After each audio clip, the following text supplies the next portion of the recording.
We'll see if he's got what it takes. Usually when he goes off of Sub-Zero, it's kind of a toss-up, but I want to see if he's putting in some more work. I got to play him offline recently. He was rocking that Jade. It was really nice. Let's see if he brings the Queen of the Oshchek to the table here tonight. My allegiance is to Outworld. Round one. Yeah, so we have a loadout with the Air Razorang. So it's going to be more of like a zone-heavy loadout here for Jade, but Sub-Zero does get that first hit down, but eating a down two from Jade, of course, man. You're playing against Jade. She's the down two machine. That down two She's the down is two the queen. first thing. She is the down two queen. Clearly the down two queen. Pushing closer to the corner. Down Baton looking great here. Mixing Too Easy. Going with just the back through into the throw. And Too Easy hitting some mids of his own. Look at that stand block there for the overhead. That is someone who is paying attention. That is somebody who is ready for the matchup. The first time that forward two comes out of Jade, properly blocked and able to just retaliate perfectly. Oh, that forward nearly whipped and nearly could have got a huge combo punish. That's the second time, too, that he's jumped back and almost caught that forward to the mouth, but he has been solid on getting it to whiff up close. Does he have the Delia's Dance equipped? Is that back gonna become a mix-up? Plus frames. And disrespected by Down Paton with the backdash ice ball. Catching Too Easy. Got any button press. Turning into a mid that close, and there's the low. Now we're gonna see a little more mix, I think, now that he knows that Paton has got the layer 1 blocks. Let's unlock layer 2, and we're in the corners. And he's overcommitted quite a few times. Too Easy's gotten out of the corner with some jumps, with some rolls. So maybe he might have to be a little more patient when Too Easy comes off the ground here. But the step back three, and that might be it. I'm not gonna doubt it here because it's Sub-Zero. We were wrong earlier, Yeah. but I'm pretty confident. Dead. Yeah, super dead. I mean, that thing does not scale for anything at all. And For anything more, but it's going to scale well no matter what happens. how do you feel about this? Down Paton, he really might not like Jade. that's the message I'm getting here. Okay, so Too Easy shouldn't take this personally. Sub-Zero wins. I would take this. I don't know, man. I wouldn't like this. Game Just one like Mortal fatal, Kombat, it might be a 50-50. everything's a 50-50. Round one, game one. Sorry, game one fatals. Match one fatals here in top 8. Oh, love it. Love to see it. Love to see the mind game setting into place here. Trying to get under your opponent's skin. Trying to say like, yeah, I'm gonna make you watch this. I'm gonna make you suffer this. As your Or character it's like mental dies. warfare. Sub-Zero. That old school mental warfare of just trying to get in your opponent's head. You know, look at Kerbalicious. He's been doing that since Mortal Kombat 9. He fatals every single game. Mercies if he can. Babies if he can. Is that a Maybe I don't know. Is that a Mortal Kombat 9 thing? I guess Rio did that as well. Back when we couldn't skip them or go to player select. Because Oh, you yeah, had you to were- hold. you had to watch it, and he would do it every game. Every game, to the point where everyone was just break you down expecting it. mentally. I mean, was it that? Or he would hover over a character for 45 or like 44 of the 45 seconds that character select and then switch to his main. Yeah. Mental warfare at its finest here, fighting great. another whip punch. Sorry, go ahead. Gotta love it. Gotta love it. The strange times we've come from. Delia's Dance amplifying it to kind of keep it safe, staying back. And speaking of safe, here comes the creeping ice. I know there's a flawless blockable trap, but come on, man, it's pretty safe. It's pretty hard to deal with. Throwing up that purple stuff, and I see a little bit of a character unfamiliarity coming out of Too Easy. It looked like he blocked, but he definitely shouldn't have. Oh, he's going for a ride. 2 more guesses could be the end of Jade's life bar. Oh my goodness. He has backdashed some like weird situations in the ice ball, and they've worked for the most part, and almost worked again right there. And that's something I've never seen a Sub-Zero player do in my life. Backdash in plus frames, and then just amp ice ball to catch whatever's in front of him. It's kind of a cool play. Are you saying that Sub-Zero's backdash is not bad and everybody is downplaying? Yes, it's okay. Tell me. All Man, right, go in. Everyone ever is probably a down player. Let's be serious. Look, man, you don't get anything for upplaying your character, but you get everything for downplaying your character. Forward to ice ball, keeping her in the air, forcing her to go a little bit closer to the corner. Jumping here from Too Easy, but no commitment at all. Finds himself in a very, very bad spot. Frozen, still susceptible to this combo. And that was kind of a bold activation of the purple stuff. Not sure if that was an input error. It almost feel like you shouldn't do that at that range. Like, why would you do that? Close the gap again. That's Glow was the up better last time you saw Glow, he actually threw an ice ball, so good to see that adjustment made and tried to disrespect after the jump in, thought he could steal it. That was such a cool mind game that exists in Mortal Kombat 11 that isn't talked about an awful lot. Early jump kicks to bait your opponent into pressing buttons. Why that works is because of one of the patches to MK11 that nerfed jump kicks and made them decently negative across the board. So when people do early jump kicks, 9 times out of 10, it's actually your turn to press a button. They're really negative. And he did that jump kick really early, and then he canceled in the glaive, and that caught him pressing buttons. I think that's why he let go and simply just got hit versus blocking it for the plus frames, which was really smart by Too Easy. That's some high-level stuff there. Sub-Zero. Yeah, yeah, and not every character has access to moves like that. So your character has to have something that, you know, you can activate in the air while you're still there. And in this case, it is those air razor rings. Let's see if we're going to have any kind of switch up here from Sub-Zero. The Creeping Ice, to me, wasn't really doing much in this matchup, but it looks like he's just kind of sticking it out with the same variation. We're going to have the Deep Freeze for the combo ability from Forward 2, which does hit as the overhead. And if you want to keep it safe, go for the Creeping Ice instead. Okay, still a good character. Still a good character, I promise. Going for the flawless gappable hit there, and a little bold from Too Easy, but I guess he would rather just have the momentum. It is super plus on block. Oh, getting a little tricky there, Delia's dance, but doesn't bite there, does hit the overhead, decides not to cash in big with the launcher, as it is very low. It's kind of a day one mix-up right there off of Too Easy stand one. The low's available. What nice reactionary slide punish on the activation. Down Baton. Look at this health deficit. It's not that crazy to make this comeback. One hit advantage, 50-50 situation. Pushed a little out of the back one range right there, and that could have been it. Can he snipe him again? Safe with the Creeping Ice. As long as he's got one bar, I feel like this is doable. That was the earliest down two I've ever seen. Oh my goodness. He did it before he left. He hit it before his feet left the ground. Oh my goodness. Again, a read, not a reaction. That was Too Easy going. He's doing something here. And I'm just going to put this massive, active, down two pole on the screen and see if it hits. Hold this ball over the other side. Good awareness here of the space control. Trying to keep him closer to the corner. Possibly thinking about tapping into that 1-2-4 crushing blow, but decides to break away. Too Easy avoids a really, really bad situation. Big deep jump in.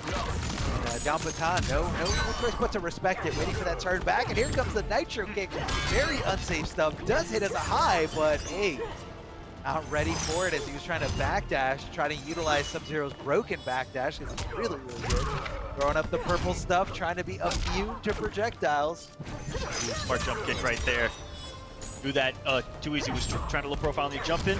Went for the kick, no conversion off a slide though, no less input. It could have got a whip punish there as well. I think he was afraid of the active frames of the wiggle stick. It's a pressure here. Downward ice ball. Wait a second, into the ice ball doesn't work the second time. Oh no, did that just fall apart from the ground? Up for down Baton. He had such an opportunity there off of the jump in to force a mix-up situation, and instead, off of a jump in, down one ice ball when it probably should have been 50-50 ice ball at that point. Yeah. Should have. That was surprising. Should have been a little bit, yeah. And Too Easy looking to be in full control here. I do like that he didn't fatal back, you know, in the first game or the next one, but just kind of a little I'm all business type of thing, and that's kind of been the theme of Too Easy. You know, he's, you know, you can teabag, you can do everything you want, but I'm here for the win. Obviously signing up for, you know, as many tournaments as possible. And he actually, I believe, is the #1 seed so far. Yeah. So, or after today's event, he's going to be the #1 seed. I think no matter what happens, even if he does come out with 5th place, he's going to have 900 points, which is 90 points more than King Gambler. But again, a lot of players kind of opting to just qualify. If DJT wins today, it looks like. Oh, that's the It only looks way? like only okay, I see DJT it could now. pass him is if Too Easy loses out and DJT wins out. Special forces. Anything desert. else? I see. And then So Too Easy DJT would, be there. yeah. So Too Easy would have to go 0-2 tonight, and DJT would have to make the complete run from losers. Tall order. If we see and that, again, oh, tell me, what are you gonna do if we see that? Round one. I don't know. I don't know yet. Hot tub stream went down four. Oh, big jump in here. Overhead right into the Julius dance, the low. Poking back is Sub-Zero with his very good fast poke here. 6 frames, what else could you ask for? But there's been multiple times where Elias Dance has hit at max distance, and it hasn't gotten that final hit, which has cost Too Easy some frames here. Another jump kick works out for him. If you guys are wondering why you didn't see fatalities, or you don't see fatalities an awful lot, I just saw some people talking about it. It's because most players like to just kind of get to the next match if they're quick. And also, in Mortal Kombat 11, like, let's be serious, they're very, very long. Mortal Kombat 2, Mortal Kombat 3, most fatalities were super quick. You just did them, and they were cool. Thank you, rip out their didn't have all the time in the world. Yeah, that's it. And it was it. I mean, obviously, memory was limited back then. Hey, now they're just super long. A lot of people just don't want to see that. Either way, Too Easy looking on match point here. One more round away to make this straight run here against Down Baton. Good block from Down Baton, but staying up, expecting to deal his dance. That looked like a little bit of a slow reaction there too. The double whiff from Jade on the back 3-3. Baton was a little afraid of going to smack the frames again, I think. That Too Easy's got him kind of fearful of the buttons. So some of that Too Easy's warfare, mental warfare, and physical warfare and buttons have been effective here on Down Baton. A big combo. Execution smooth this time around. And he's loading up that slide crushing blow. That Too Easy has done an impeccable job at avoiding this entire time. Breaking away right before the Amplified comes out. But not going to save him this round. Down Baton. Fight. Slowly creeping back, just like his ice into this match. Ah, I like that. I like that. Oh, okay.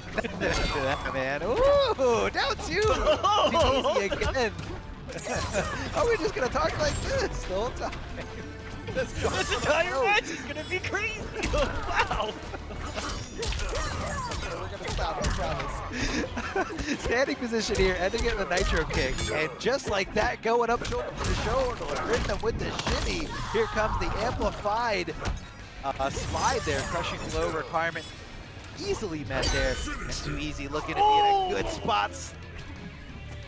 That move, that down 2 becomes active way before it should. Oh, Too Easy said it's over. Emotes. Little Art of the Where's DCF, the ground? 4 Where they- emotes.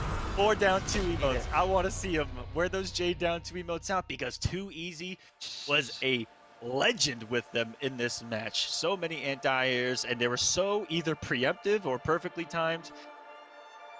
Just avoided the mix really well beyond game number 1, which was the only way that he lost that one at the end, just guessing wrong one time. But beyond that, the blocks were clutch, and the way he was able to control the neutral was really clutch. You know, was able to get glow going after that game 1, which was one of the big adjustments.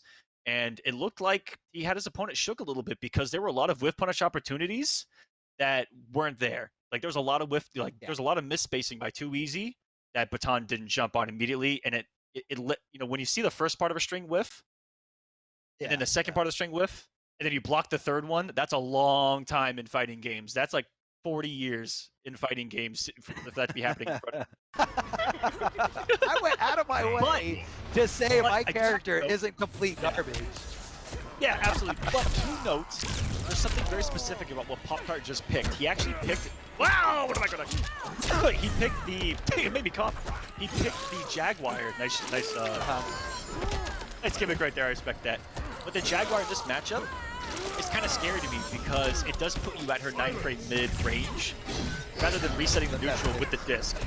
Yeah, so just like this, it's going to be Jackie's turn versus if he had the disc, he would reset neutral and be at a range where he could actually out-hit her. So that's going to be a pretty big thing for me in this matchup, is the fact that he's actually going to be at her range to try to be safe off block. I mean, this could be, you know, something Poptart knows, maybe something Poptart doesn't know. I'm sure he's very familiar with this matchup. Jackie is a, no way to really go around this. She's a very good character. Like, you cannot argue that at all. Wait, he's dead! He's dead! Oh! Can we talk about not just conversions, but the fact that he anti-aired back-to-back with down 2 and it was comboable? 2 in a row. You gotta hit it. You gotta hit a high down 2. Like, that's gotta be a perfectly timed, well executed. And not only that, the follow-up is also very tough, very easy to screw up. So huge shout out to Poptart for that beautiful conversion here. Oh, whipping the throw, but again, the difficult thing to get around with that Jackie throw. She is so far away from you when she recovers, and this is gonna be a huge clinic here coming out of Juice. Juice possibly looking for some kind of wake up there, but doesn't get it. Here comes the breakover from Poptart. No access to those wake up attacks, those wake up options. Very much sitting still here. Jumping back is Jackie, the downward shot, and of course she's gonna be able to convert for some good damage. This character, high mobility, high damage, and some of the best mids in the business. Gonna mids, back 2 is a great one. Forward 3, I mean, she's just kind of got them all right now. Gonna come in with the forward 2-4, keeps it safe. But now it's just Jueks' turn, and is he gonna be able to get the open up? Nope, solid defense from Poptart, and there's the kick throw. Stand one this time around, give me the juice. The Hawaiian punch buff! Nice, playing around that Jaguar. Now the mind games have kind of begun on block here. Speaking of mind games on block, what's on block with Jackie there? Trying to swing with a forward one. That is a high up close. At that range is where CobraTango is primarily going to be throwing a lot of highs. Yeah. Big damage. No breakaway for Jueks. This might be life alert. He's going to be in the corner, and Papa Khan has gotten a couple of damage buffs. This is scary. Waiting things out. Oh! Held it? He just held it?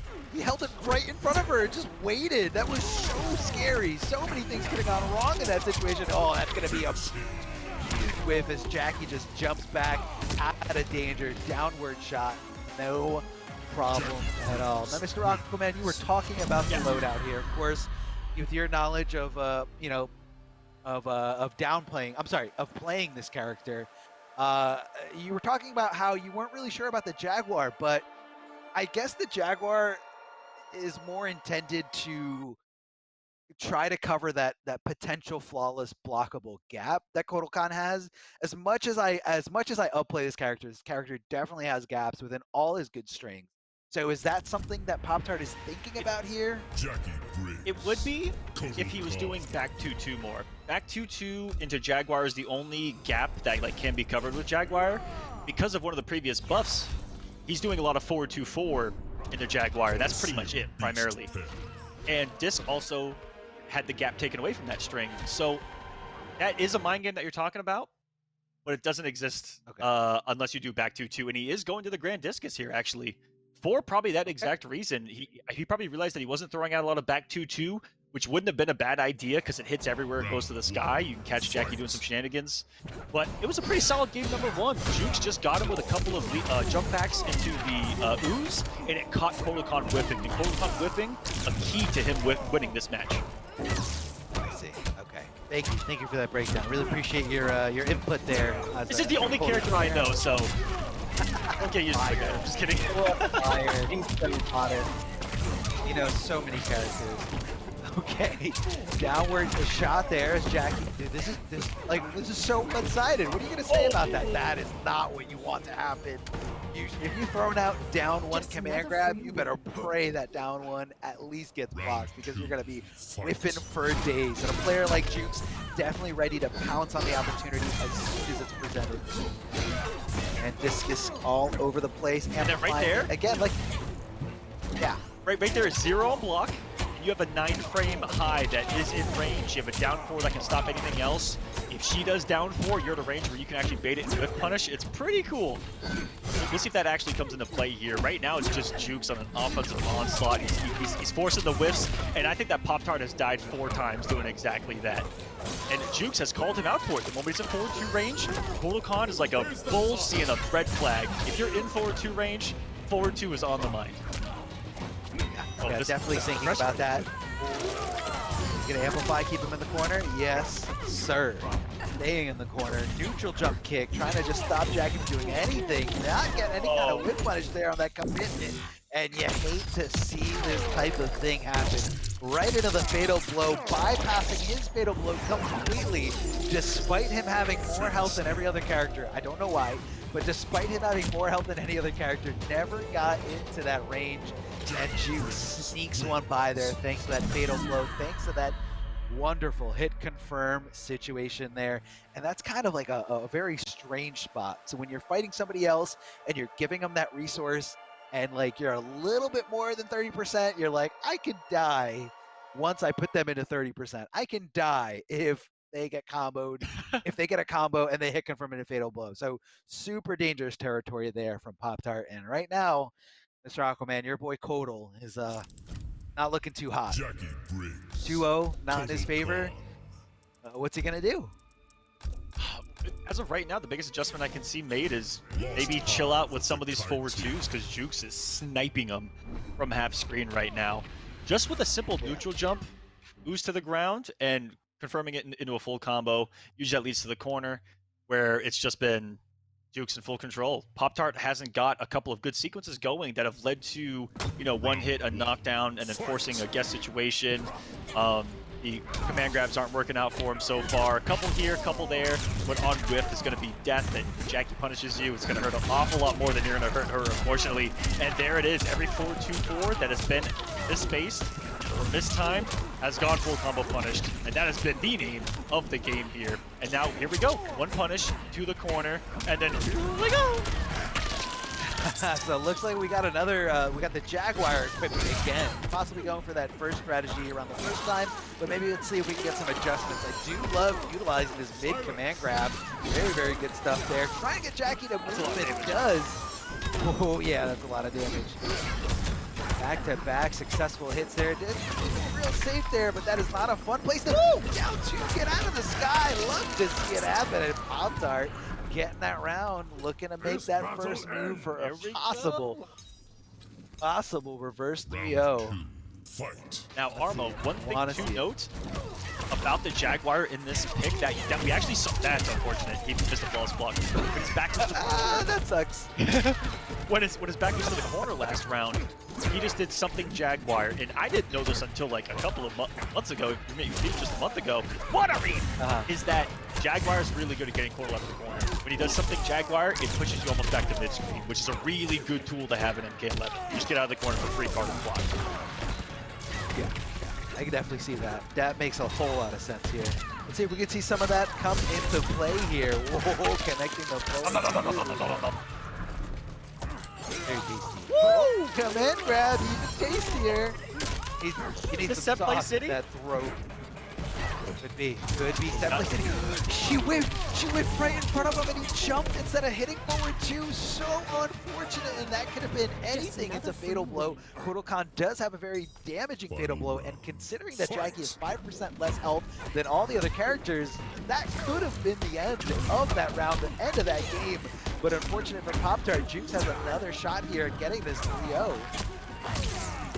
No anti-air attempt either right there, and that's probably because Jueks has been so active on those aerial plasma grenades that interrupt anti-air attempts.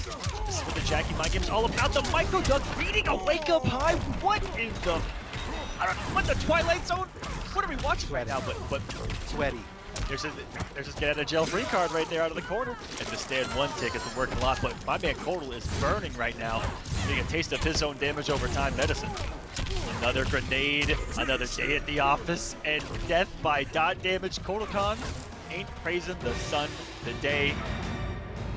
Just like in his reveal trailer, Jackie kills him. I'm sure you definitely remember that from over 2 years ago. You're still upset about it. It's okay. Yep. Yeah, it's fine. It's fine, guys. It's fine. He's okay. Fine. His heart's still beating, so he's still alive. Clearly. Come on, guys. He is still in losers. So. Yeah, there you go. It's a slightly different loadout than we're used to seeing from CobraTango. It stands for terminate, die, exterminate. I have no idea. Hey, Here we there go. You go. have the teleport equipped. Which is insane, by the way. A lot of people are looking at Terminator now because of that teleport and going, wait a darn second. What is going on right now? And I've just seen that the past couple of days. This character can now no longer really be zoned out. Like before, that was Terminator's biggest downfall, you know, against matches like Sub-Zero with, you know, fake ice clone. You can just stay back and there's no way for Terminator to get around that, or you have to go through all these obstacles. It was awful, but now that he can teleport right behind you when he wants to, granted, it's not the best teleport in the world, but still, if you time it right with some things, it definitely can get a nice punish, or at least the momentum to find those mix-ups. Here we go, baby. Mix-up City. Look at this mix machine here. Oh, yeah, exactly. Going to town right now. Oh, trying to disrespect the running man, and instead you get bopped on the head into another 50-50. This character's out here. You're no threat. Teleporting through time. He actually teleports back to MKX and then shows up here with running 50-50s. It's phenomenal. What a character design. He travels through time, and he actually does it in game. It's incredible. Love to see it. Love to see it. I love seeing someone getting mixed on the other side of Terminator's overhead, the low, command grab, running man. It's all good. But right now, Unfazed Moses not wanting to be on the wrong side of this mix-up. Doing a good job of blocking and kind of taking his lead. But we've all seen it go down here against Terminator. Never mind. Down to almost nothing. 3% of health left. Unfazed Moses just kind of trying to take as minimum risk as possible. Just keeping it nice and steady, you know, little pokes, it strings into, you know, amplified slides to stay away, stay away, stay away. So, you know, even though Terminator can teleport, it's not a teleport that's fast enough to punish a lot of the fast recovering things that Noob Saibot does. You know, he doesn't just zone you with actual projectiles or, you know, special moves, but also his normals, which are a little bit of a extension of his own shadows, kind of serve as a way to take up some space, just keep you away, and control that space. And that's what we're seeing here from Unfazed. It's honestly unfair. This is 2v1. That's what I see right here. Every time Noob Saibot does a string, his other half comes out that has no hurt box and is just helping his boy out. But CobraTango, we saw the one round where the mix was applied. This is probably going to be one of those games that's just going to be haymaker after haymaker. Look at game one, round one. Moses clocked Cobra with one. Cobra round number two threw a haymaker back, and then closing out was just, you know, sort of look for dominant rounds from both gentlemen in game number one. So I kind of expect the same thing here, maybe. Whoever gets the first hit, the healthy, just like Cobra here, can he try to run away with this? Or is that zoning of Moses actually going to be a huge determining factor? Because he has struggled against that low slide so far, and that even hit him out of it. Oh no! Oh yeah, not a good sign here for CobraTango. I mean, I don't think it's an option. With Terminator's toolset, I don't think sitting on a life lead is an option. I think he just needs to get in and get that kill. Don't let him get comfortable. Don't let him set up the zoning, because this is what it is. Oh, it committed. He could have got a huge punish there. He had a more recovering move with that, you know, little ghost ball here instead of just going, here comes forward to fatal blow. This is definitely going to kill. Does a lot of damage. Unscaled for days. 41%. 41%. If you have less than 41%, Terminator can destroy you, terminate you with a forward two overhead into the fatal blow. Totally fair. This character needs way more buffs than he already has. Swinging back here. What he just did a little bit more. He came out of the amplified teleport with a butt. That's actually got him killed an awful lot more than it's helped. You know, in game number one, he would teleport, do nothing. Even early in that first round, teleported, did nothing. Didn't get anything off of it where he could have gotten something. Now he's at least checking with down 4, which is really hard to deal with. At that time, a little quicker on the draw because he is getting these turns, but hello adaptation from Moses. Immediately grabbed him with that back one. Tries to get a little profile that down 4. Welcome to the corner. Is he gonna bet it all? Big way's available. Oh no, this is scary. Never mind. Survives. Yeah. To fight another day, barely. Final round. Fight. I don't think that was that was definitely a chip out situation. So even though CobraTango did block correctly, trying to grab him out of the air there before it does become active. Here comes the running man. I love how forward 2 on block or on hit, still combos into that running man command throw. So it's kind of like two mix-ups in one. You gotta avoid both of them, but if you do, that's a big, big punish against the Terminators as much as possible.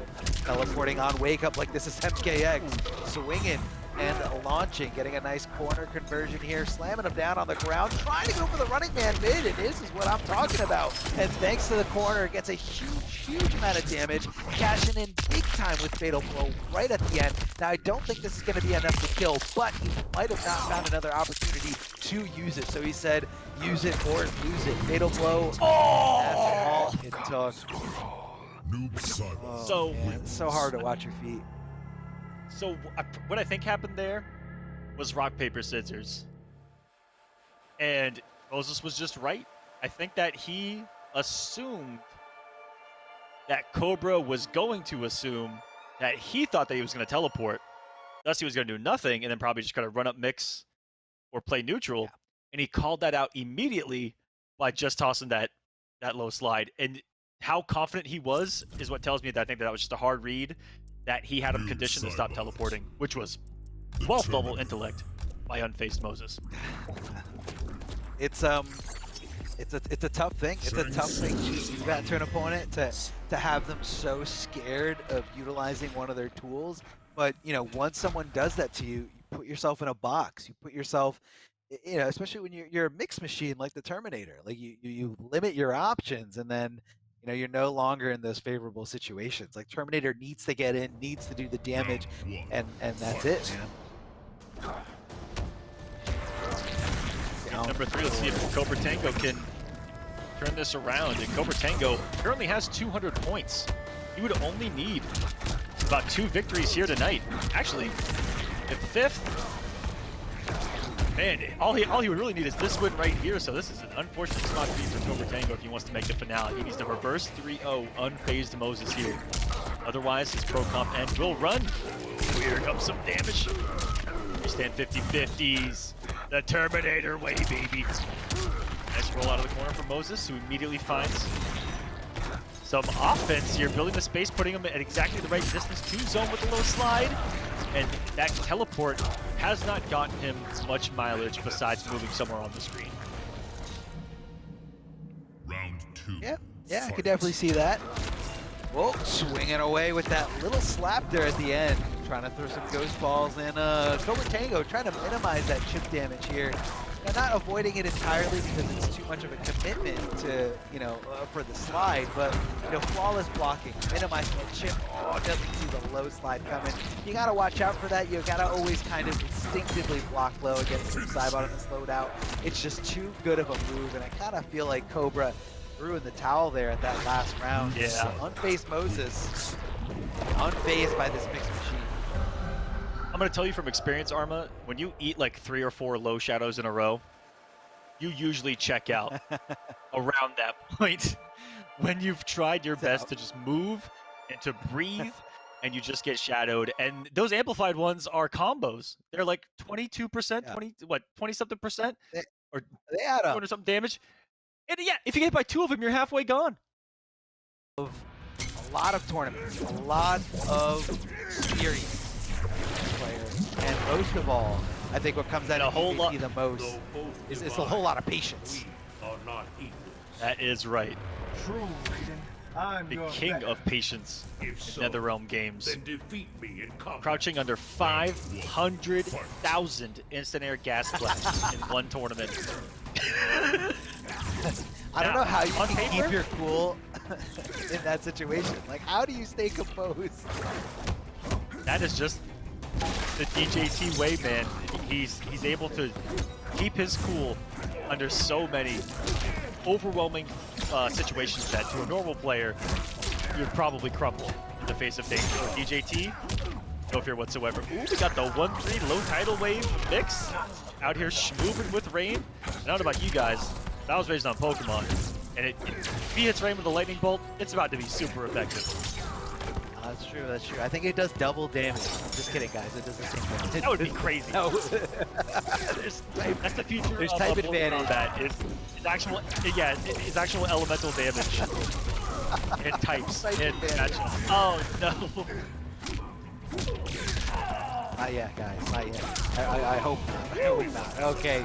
Little trickiness there with the short hop, and right now Blitzwing looking incredible here. Blitzwing DL. I don't know what you prefer. Blitzwing, Blitz, Wing, whatever it is. Here comes this crazy good Raiden, just kind of keeping DJT guessing and guessing in the corner. Look at that teleport, so quick, but just not there in time. Trying to swing with his normals as fast as possible here.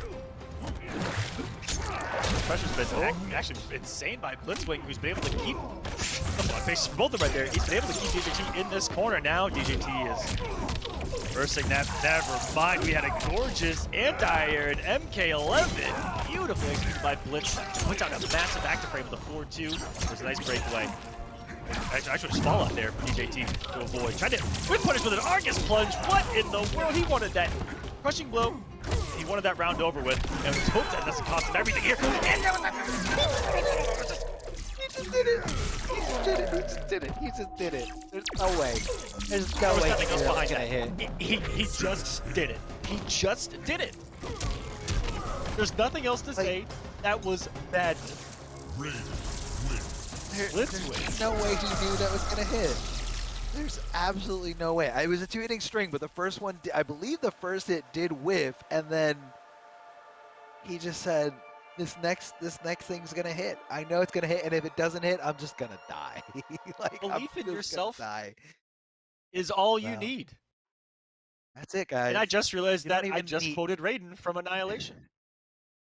Oh, okay. Okay. Good. It all comes full circle. Man. It all comes full circle. I just watched it the other why night. did That's why it was so fresh. It was to there you Jax. And you don't watch it every night? That's Oh yeah, I mean, yeah. You love watching the best Mortal Kombat movie every night. I mean, why wouldn't you? I like it. I'll say it. Okay. Blow me up if you want to. I like it. Yeah, I'm not gonna say anything. I'm gonna sit here and see how DJT reacts to this situation here. Now he hit that knee, and I feel like he misconfirmed there, where he canceled the Superman. Where I feel like most players will cancel into the Superman, but not cancel if it does hit with that forward knee. I believe that's forward 4 with Raiden. So Yeah, forward. getting a little bit of shaky. Knock it. Yeah. I'm seeing a little shaky gameplay here from Blitzwing. So I want to see him clean it up. Love the spacing here from DJT, that little stand free, just in case he does come and occupy that space. But look at Rain, man, in the hands of DJT like water. Wave dash was invented because of Raid. Let's call it. It's like the reason why it's called a wave dash is because of this character's movement. And that forward 3 that DJT's tried to put out on the screen, that's only minus what, 1 or 2? Stop it. This guy's a literal Combat League demon. That was so good. That was, come on, man. Of course you're gonna swing there. You think I'm negative? Or I'm negative. Of course you're gonna swing there. This is the ultimate level of unpredictability that is working out for Blitzwing, and I am loving it. Because DJT is like, what the heck do I do now? Right? Now in those situations, I think that DJT is gonna tighten up, block a little bit more, and Blitzwing's gonna start throwing, like just like that. That was tech though. Yeah. Definitely switch it up at any moment. But again, I feel like DJT typically, even just going into the set, we were like, DJT, the man of patience, the man that knows how to just be calm and wait. But right now, Blitzwing is going in. Like, Blitzwing is getting the best of this man's mentality, the best of his mental state here. And that is not an easy thing to do. I mean, Blitzwing, where have you been? Where have you been my whole life? I love it. He's been playing super hard to get as well the entire match. DJT has struggled closing that gap, and he's struggled maintaining pressure, getting those big hits, looking for confirms in the Hydro boost. That's a credit to the defense on the other side as well, where we haven't seen him open up. Rain's not about mix-ups. Rain's about, stagger heavy pressure. He did bring the mix of the tidal wave, but you're only going to lose like a couple of % if you get hit by the tidal wave. And so it's not the worst thing at the end of the day as far as damage versus damage. Blitzwing, on the other hand, has had some great confirms. into the Thunder Wave. We saw some big damage. He's got some stray hits that have looked a little sus, but that unpredictability is what's working for him. And I think that he just needs to keep this up. Sometimes the best way to open up your opponent or to catch them off guard is for you to do things that are unconventional, because the unexpected can be so effective no matter how ugly it may be on you. Yeah, always kind of want to mix it up, always kind of keep your opponent guessing. And, you know, I feel like there's those things that like only work at a really, really high level. And, you know, doing things like swinging there, that fatal blow, or just like, you know, taking advantage of situations where like, okay, everybody respects this, but I'm not going to respect this because I should respect this. So again, it's just kind of like a state of mind here, if you will. DJT swinging back here, trying to, you know, open up that spacing there, but here comes Raiden's headbutt. DJT with a regular forward throw, trying to keep him in the corner. He's going to utilize that interactable. I don't think he's going to give him the chance, and DJT being nice and patient here, waiting for that roll to finish. Not quite getting the punish, but does get tripped up here by the low, and it'll blow. I think he's alive. I think he was trying to bait out the breakaway, and DJT did give What's the read here? What's the read here, though, Arma? Throw. Dash and throw. No, back it off. Oh, what? Did he try? Could he have crouched? It wasn't a punish. He definitely could have crouched. He just took that guitar right to the mouth. I mean, maybe he tried to flawless block it and just did it too late. I really don't know, but hold on a second. We got some space in. Here comes that forward one out of Raiden, that giant staff coming out. Again, kind of just randomly taking these little projectiles is Blitzwing. Not really understanding the rhythm of DJT. And speaking of rhythm, here comes that wave dash in so fast, so quickly, so swiftly that he is able to punish that on recovery there. So Blitzwing needs to think twice about throwing and whiffing with those projectiles. Here comes the kicks. They are just slightly negative, definitely not unsafe. The DJT gets that nice little reset there right in his face. The micro tuck on wake up there. Up to see. Can he make this comeback? No. And DJT gets the first game. He's here to play. What a crazy reaction. Reaction was 43, which does have really fast startup, but it's a tricky normal because sometimes that initial hit will just whiff entirely and it won't be active until he comes down with the second kick. That's the safe one. But really good use of that normal. DJT uses 4-3 more than any other Rain that I've ever seen.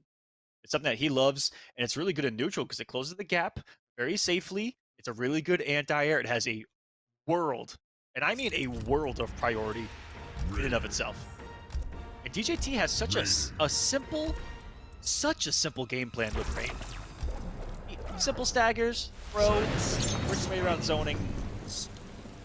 It's just simple but effective, and that's what we that's what we know DJT for. It was just like that with Baraka too.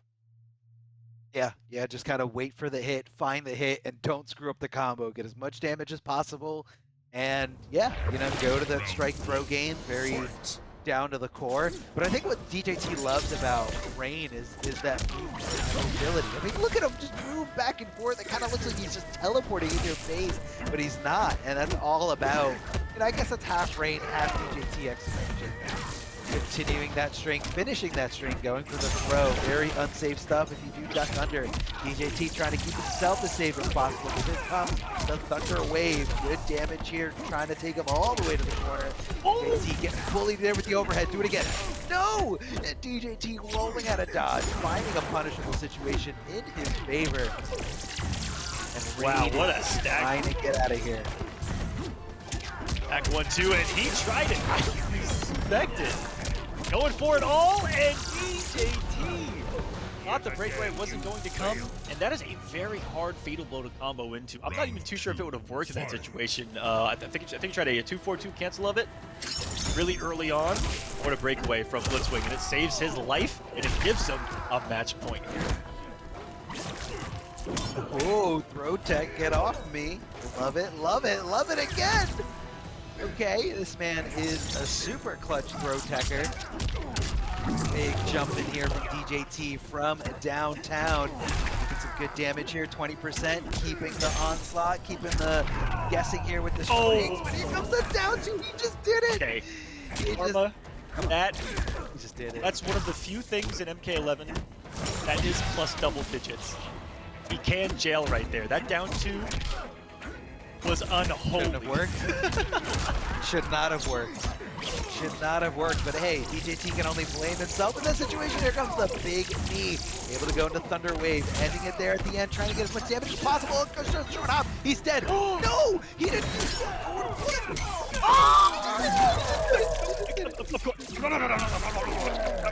Arma. He just did it. Why would it not come down to anything else but that? Why would it not end in any other way but that? Blitzwing? How about raw fatal blow for the win? He just did it. He Just did it. I love it though, because all DJT had to do was block 3 times, right? This block. On paper. I want to say all 3 of Blitzking's wins was from Fatal Blow. Bro, he just... I love it though. I just- love the savagery, the unorthodox play. It works out. It catches a lot of people off guard. And my man's out here gaming, winning, advancing in bracket. Let's go. More of forward advancing normals, but definitely doesn't have a teleport unless he does have that cat equip. I didn't see if he had anything or what he had special there. This is an interesting matchup. It's been talked about. This is probably the most talked about matchup if you're a noob sidebot and a CobraTango player. Like, this is it. No one knows exactly what it is. At the end of the day, that probably means it's even because both communities feel like they lose this matchup. But boy, oh boy, is this a slugfest. Big, advancing, CobraTango coming in hot. And if noob sidebot's back into the corner, this is where CobraTango can run you over. One guess for life, and there it goes. Getting the Hawaiian punch damage boost, and I don't know why he wouldn't put him in the corner right there with the guaranteed kill. It's because he wanted to do it. Poptart. Guys, those running teabags, Loud. he was just putting the Pop-Tarts into the toaster. That's what that was. He put the Pop-Tarts into the toaster. A lot, over and over again. Over and over again. I don't agree with doing that round 1. Quite a statement, though, if you're trying to get under the skin of your opponent, trying to figure out, you know, what's going to break them. Goes for a fake short hop instead of a regular overhead coming out. Here comes a big command grab, trying to make that gap there, but here comes a big crushing blow, and just like that, unfazed Moses completely turning it around there. Teabags or not, all business here. Pushing Poptart all the way at full screen. Moses, though, going for a regular jump in. Follows up with some nice strings at the end. Poptart possibly looking for some kind of throw there. Decides to let go of block. Comes from front phase Moses swinging forward. And yes, the cat is equipped, so that is going to be an option here for a lot of projectiles. Front phase Moses has to be a little cautious when he throws those out here. Trying to go for the anti-air Jaguar, and he doesn't get punished. That has so much recovery to it. Poptart got away with one there. But now we're in an even situation. Back into the corner. Poptart doesn't have the meter. Otherwise, he would have done the amplified cat to get out of the corner right there. So he's going to eat all of Noob Sidebot's damage.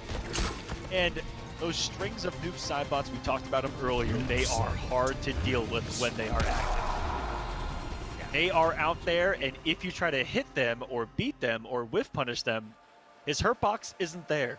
But his buddy's there to say, hey, how's it going? Nice to meet you. A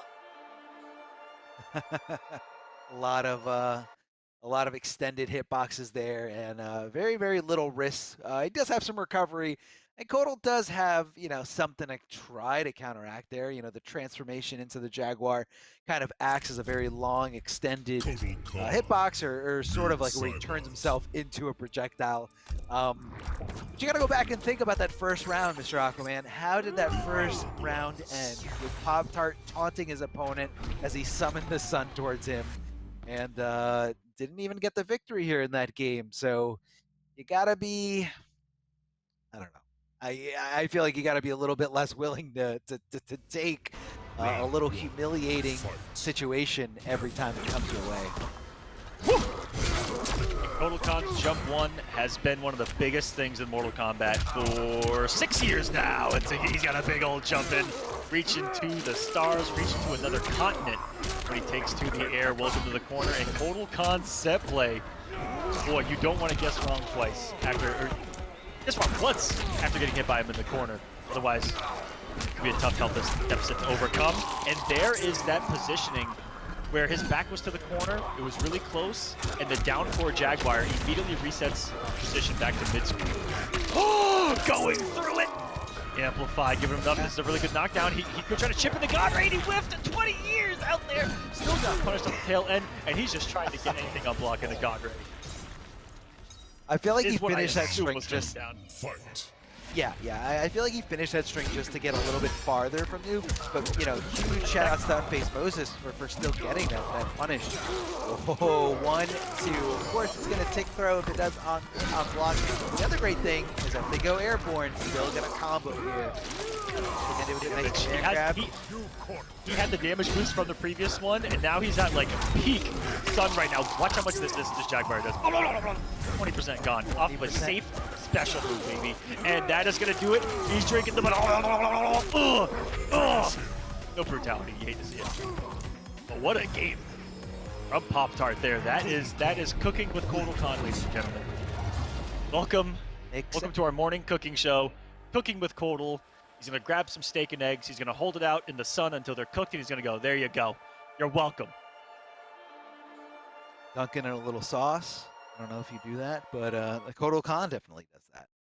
Just going in, getting that mid command grab, mix after mix. I mean, really, it comes down to a very simple mix, whether you're going to command grab or not command grab. Not always the easiest thing to determine, but Unfazed Moses, whenever that command grab does whiff, I feel like he's been doing a good job making sure that punish hits, making sure, you know, getting that damage that's left on the table. Most likely going to be seeing around the same variations. I don't think he's going to switch over to anything different or anything new. Yeah, so we got the Shadow Slide, the Spirit Ball, and the Amplified or Enhanced option here for a combo state from the Air Telly Slam. Ooh, back 2-2. And like I talked about earlier, now that Jaguar is a mix-up, and back 2-2 will have some mind games behind it as well. I want to see that a little bit more. Something very strong that this variation in particular has. Thought that a command grab was going to come right there, and then you saw regular string unload plus frames. You see him throwing out back 2-2 a little bit more, and you saw the second one already anti-air into a big combo. That is huge. And what an aggressive play right there by Poptart, wave dashing into his face at slide range. That's one of those ballsy reads Kotal Khan's gonna have to make here against Noob Saibot, not to let him control and dominate that space on the screen. He's got some wonderful confirmations into the con cut. Con cut backed up by command grab is a match made in heaven. Big damage, big knockdown, damage boost. Look at the spacing. And here we go. Give me the juice. Look at this. Now what more? Wait a second. Not enough? We get some of the shifts. That was pretty scary. Poptart almost threw that away a couple of times. Moses had some opportunities. Poptart takes the first lead of the set. Fight. Again? Not like this.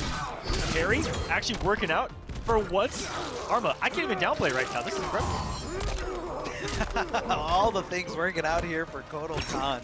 Got one on the wake up, and Noob Saibot delays the wake up, gets up a little bit later, finishes the string, trying to keep it safe, and walking back, getting that space. Again, Kotal Khan really has some buttons to work with. As we were talking about forward advancing buttons, tries to get the flawless block there, doesn't happen, but a little too predictable. Reversal throw, a very common option when your opponent is slightly negative, because you think, oh, they're just gonna block, so here comes my throw. No, I'm thinking one step ahead of that. And Poptart making this comeback so far, 2-1 victory lead here. He needs one more to get this Noob Saibot out of the tournament to advance farther into this bracket and solidify more points for that better streak. Yeah, I feel like Poptart's guaranteed. So the limit here for Poptart is 760 points if he gets first place today, and that'll jump him all the way to potentially third or fourth seed. depending on how, well, who does well, if it's DJT's out of this. So yeah, he could potentially jump up real high in today's bracket for those top 16 qualifying spots. Round 1. See if Poptart can go the distance here. Looking down 3. Now, see Sub-Zero out of Unfazed Moses? Like most we have not. Part it's iBot. That's an interesting choice. I think that he just wants to kind of fight fire with fire in offensive Poptart with some great wave dash and ED throws. That's going to force aggression right there, just like that from Moses. But that's also what's gotten Moses killed. That's the Khan mix-up. He knocks you down, he'll try to meet you with grab, and then next time around, if he meets you with 4-2, you're gonna go for the ride of your life. Breakaway, short hop mix-up's coming. Ooh, he kept it really safe right there. He's got to guess for your life off those 1-2s of Khan. And in the big hit advantage, the newly buffed hit advantages of down fours a couple patches ago, coming out to play. Match point for Poptart, who's turned this around. Game 1 was looking kind of crazy, but he has managed to find the total damage since. There's the creeping ice doing as much damage as possible here. Doesn't get flawless block there at the end. I just kind of feel like Unfazed Moses a little too hesitant when it comes to taking those risks, especially if he thinks that Jaguar is going to be coming out instead, rolling over and not connecting that forward advancing mid, instead whipping slightly there with that stand 1. As the Jaguar gets the down 1 punish Sub-Zero. He is getting pushed back a little bit here as he doesn't opt to open the tick throw. Look at that, man. Look at the conversion. Able to go from the launcher, straight command grab, gonna amplify, throwing towards the corner. Knock off that real estate there, the breathing room that Sub-Zero is looking for. Unfazed Moses going for a ride. The ride of his life, and he drops the combo. Is he gonna kill? Drop the Oh yeah, dropped the forward 1-2. He did a little too fast and only got the forward 2. And it just wins the forward 1-2. KB, and is he gonna slag on us here? Oh, that's really tight. That's really tight. I respect it. Poptart taking it 3-1. A total comeback. Yeah, I'd say it was a total comeback. Unfazed Moses winning that first game, and Poptart making the right adjustments. Going for a little bit more command grabs, but he just kept it cool, kept it calm and cool. And we see Kotal Khan getting way farther into this tournament, way farther into the bracket. A little bit higher there for those top 16 qualifying spots, which are going to be for the $10,000 prize pool. Will America lose in Mortal Kombat has got to be one of the biggest storylines of competitive Mortal Kombat history. Do you recall being at a World Championship? I recall being Are we ever going to fall to EU? Are we ever going to fall to Middle East? Are we ever going to fall to Russia? Are we ever going to fall to Latin America? Like, there's so many regions that are so strong, but we've managed so far to defend our turf, and boy oh boy have they gotten close with Tekken Master and Foxy in the past. If we didn't have Sonic, man. Woo! I don't know, man. It's been close. It's definitely a lot of close calls here. Close. You love to see it. You love to see the spread of Mortal Kombat love all over the world here. Down 4 slide, the forbidden tech gear. You think it's your turn because you blocked my down 4? No, here comes the slide, and you're in the corner. Blitzwing is going in here, going ham, going crazy with the overhead. He hits it again. He hits it again. What a god. A huge payout here with this overhead crushing blow and connects the fatal blow there at the end. Is this going to be enough to kill? A few more hits left in this animation. Going to be electrocuting him like a beam here. He's got 1% left. He's literally got 1% left. He bet it all on slide. He bet it all on slide. I love this, man. I love Blitzwing, the way he's playing. I love what he's bringing to the table here. And Raiden, of all characters, I definitely think he's a little downplayed, but I still think, I think Raiden is definitely not seen as much as the other characters. Stand 1-2, good hit confirmed into the ice ball, keeping him in the corner here. Favor side. Commitment from Blitzwing, committing to a button on the way down from the sky. Nice to try to keep it as safe as possible.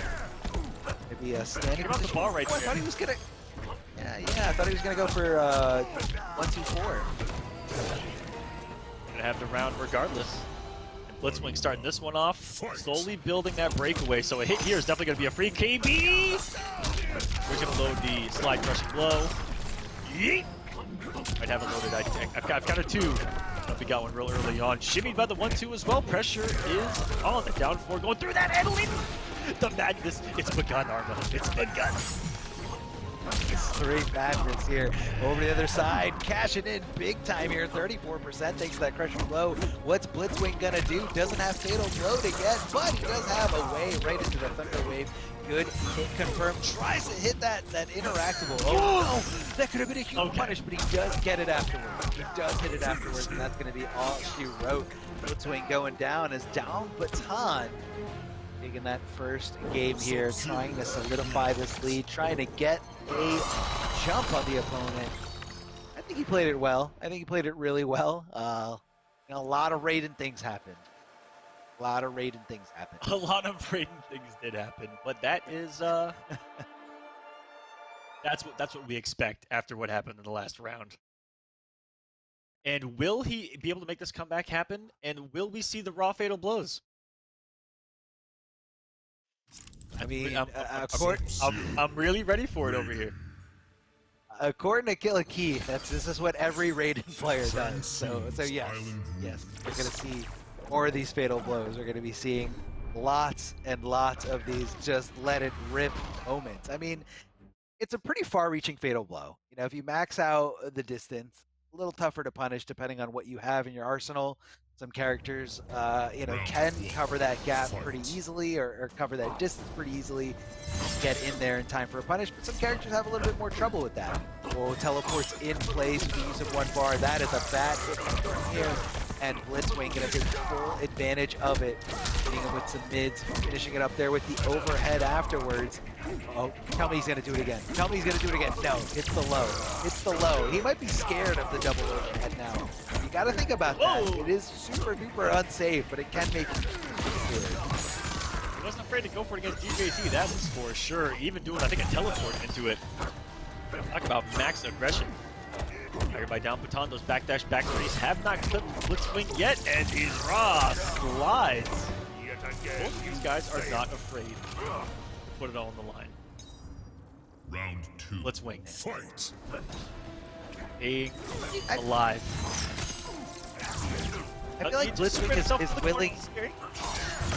He's willing to take the risk if it's worth it. Like if the reward is just as high as the risk, he's like, all right, cool, let's play. That's 50-50. Oh boy, never mind. That was a bad risk. That was a bad risk, especially against Sub-Zero, especially in the corner. Does get the breakaway though, able to find the second hit afterwards with this momentum. A lot of overheads here. Ducking under the throw. I feel like it's a pretty obvious. Oh boy. Now holding on to the fatal blow because he thinks it might be enough here to get the win or at least put him in a very uncomfortable chip out situation. Is it going to be enough? No. Again, down to nothing. Teleport. Simple throw. Super simple. It was so simple that I don't think any of us saw it coming because of what Blitzwing showed us throughout the entire tournament, right? Where we're like, all right, what's about to come that's absolutely crazy? He's like, nah, let's just keep it a teleport throw. It's fast. Most people don't react anyway. And they're expecting a down one there that's really hard to beat out anyway. Again, if you haven't reacted to the teleport already, that was smooth. A 1-1 situation, 2 madmen going at it. Aggressive Mortal Kombat, just like on the East tournament earlier. Full aggression. And this has kind of been a progressing change in nature of matches in these top 8s. You know, early on it was much more zone heavy. I haven't seen zoning since I got on the pro competition today, and that was like 5.5 hours ago. 6.5 hours ago. How long? Been quite a while. Yeah, we definitely got on here for like almost 6 hours ago. That's not including mic check for you guys. Hold on a second. We got a little slide here. Oh, that was a forbidden end to the string as well there for Raid. But seriously, this has been offense from start to end. A little bit of a change of pace for me here. Just a neutral. Oh, back one was really active right there. Let's take that in the lab and see what the X-Rings are on him. Todd does not want to be here. Gets lucky, eating up the active forward twos. Out of range, it looked like. Or he went underneath it. Who knows with that forward two going up to the sky. Tries to make a big neutral jump read. And this is not MKX. You cannot auto-neutral with neutral jump with Raiden anymore. That NJP is gone. Oh, man. Horrors. The horrors we've all lived for. It's into a nice, easy confirm here. Thunder Wave gonna pop up for a big combo, and Sub-Zero just decides to wake up down one, trying to get the turn back on his side, able to swing. Here comes the throw from Raiden. And down Baton, finding a big combo conversion, trying to get as much damage as possible, sliding right into that breakaway. I love Blitzwing's ability to kind of mess with the timing of it, not be too predictable when it comes to these breakaways, and getting his opponent in a very punishable state here, just trying to chip out at this point. Even if he did block it there, would have had that last breath mechanic, but you never want to give Sub-Zero enough breathing in there. If you correct guesses, could turn it around for any Sub-Zero. Wake up, chilling heel here. Looks like Blitzwing looking for the overhead. There it is this time. There it is this time. Overhead connecting, no problem at all. Down Baton trying to take this lead and beating him there with those buttons. Nice space back one. Had him dead to rights on the combo, dropped it twice, and now he's gonna give him a last breath, but is able to take it with a jump in, just down one poke right there. But I gotta say something, that last 45 seconds, give or take, only one thing was blocked. That was both players refusing to want the other one to play by always pressing. Even on hit, it didn't seem to matter. That was a very aggressive round right there. Yeah. You could feel the tension almost in the air where they didn't want to give the other one the lead. But, you know, sometimes you do have to get a little defensive in these games. You know, when it is not your turn, it is not your turn. But it's worked for Blitzwing so far, so I can't really say too much, can I? No, definitely not. And you can't knock. Look, man, not only that, before this match, taking down one of the greatest to play the game of NRS game, DJT finds himself in a good spot. And if you ever knocked Blitz before, or ever doubted him, I think Blitz has definitely proved their point, prove that they can hang with the best by taking down one of the best. DJT. Right now, Blitz is in a tough spot, needs to win these next two games in order to stay in this tournament. And this is not a good look for him at all. Down Baton connecting perfectly here, but Blitz utilizing that Raiden movement. Definitely one of the most downplayed moves in this game. That teleport recovers so quickly. And just like that, he said, I'm going to do it on block. I don't care. That's what happens when you don't care. That back one has been destroying Blitz. Like, let me just be real. 100% it really destroying Blitz in the neutral. Backdash, back one is everything that Sub-Zero, almost everything that Sub-Zero's got outside of the mix-up, right? It's getting that back one to lead into the mix-up. And wait a second! Speaking of eating someone up, it's Blitzwing with that aggression. Landing a Thunder Wave and coming up the resources necessary for the round. Not a raw Fatal Blow victory, but a Fatal Blow victory nonetheless to stay alive in this tournament altogether. And Blitzwing is in a position, a savage one, to have to win the entire thing to try to make it into the finale. But if he's able to, maybe. Also, I mean, down Baton is in the same situation. Okay, so whoever also wins the entire thing. Yep. Winner has a chance. A lot of pressure. Yeah, a lot of pressure at these guys. This is the lower side, so you are going to be out of the tournament if you lose. So, you know, Cinderella story going to be happening no matter what. Tossing him closer to the corner, keeping him in the corner here. I just want to see Blitzwing go to the next game. I just want to see at least one more raw fatal blow. Hold on a second, I'm getting my wish. No available at all. And Blitzwing tying this up, sending us to a game number 5. Oh, man, the teleport I feel like is really helping out Blitzwing. We're just helping out this character in general with mobility. Like, it's so, on top of that, Raiden also has like some of the best backwalk movement in this game. Like the startup on the backwalk is so good, and it Oh complements his man. button so well between back what is it, back 3 and forward 1. It's a really good combination to help you feel like you've got really good space and really good space control. Now obviously Raiden does have some weaknesses. Definitely not going to say that he's like the best character in the game at all. But again, I think so good for so many different situations. Absolutely. Viable for sure, and hate to say it, but that's kind of essential if you want to compete with Raiden, is to have teleport on your toolkit, because that alone is game changing. In that he is playing his own game with that teleport.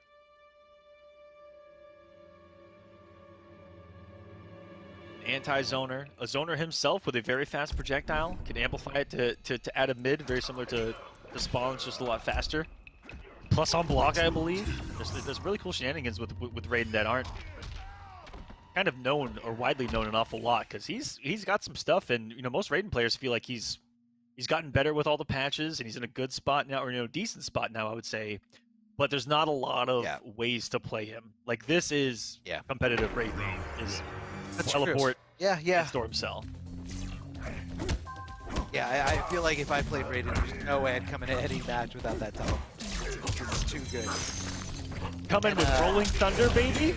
The little cloud on the ground that's just chilling there, doing a little bit of dot damage. Okay. Yeah. Good. Let's go. No, thanks. Oh, he just did it. Oh, he just did it. Because of that, Sub-Zero gets that nice capture. Nice little combo here, amplifying it for a little less than 30% here. He just find himself up against the corner and giving him a little bit of footsies of his own. The spacing so immaculate here. You gotta watch out, man. When that thing whips, you're recovering for days. Very dangerous stuff. We really haven't seen Blitzwing using it too often, but every time he does, I feel like it's usually his demise. Just like that, down baton, one round away from moving on and being the basically the center of this Cinderella story. Whoever wins in this matchup is going to be the one we're all cheering for to make that last-minute run here from number 8. Back 3-2. Good hit confirm right into the creeping ice, or maybe he just wanted to keep it safe. Who knows?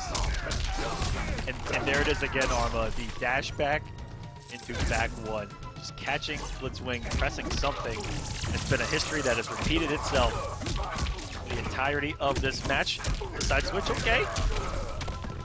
Trying to loop him, gets him to the corner off 2 hits.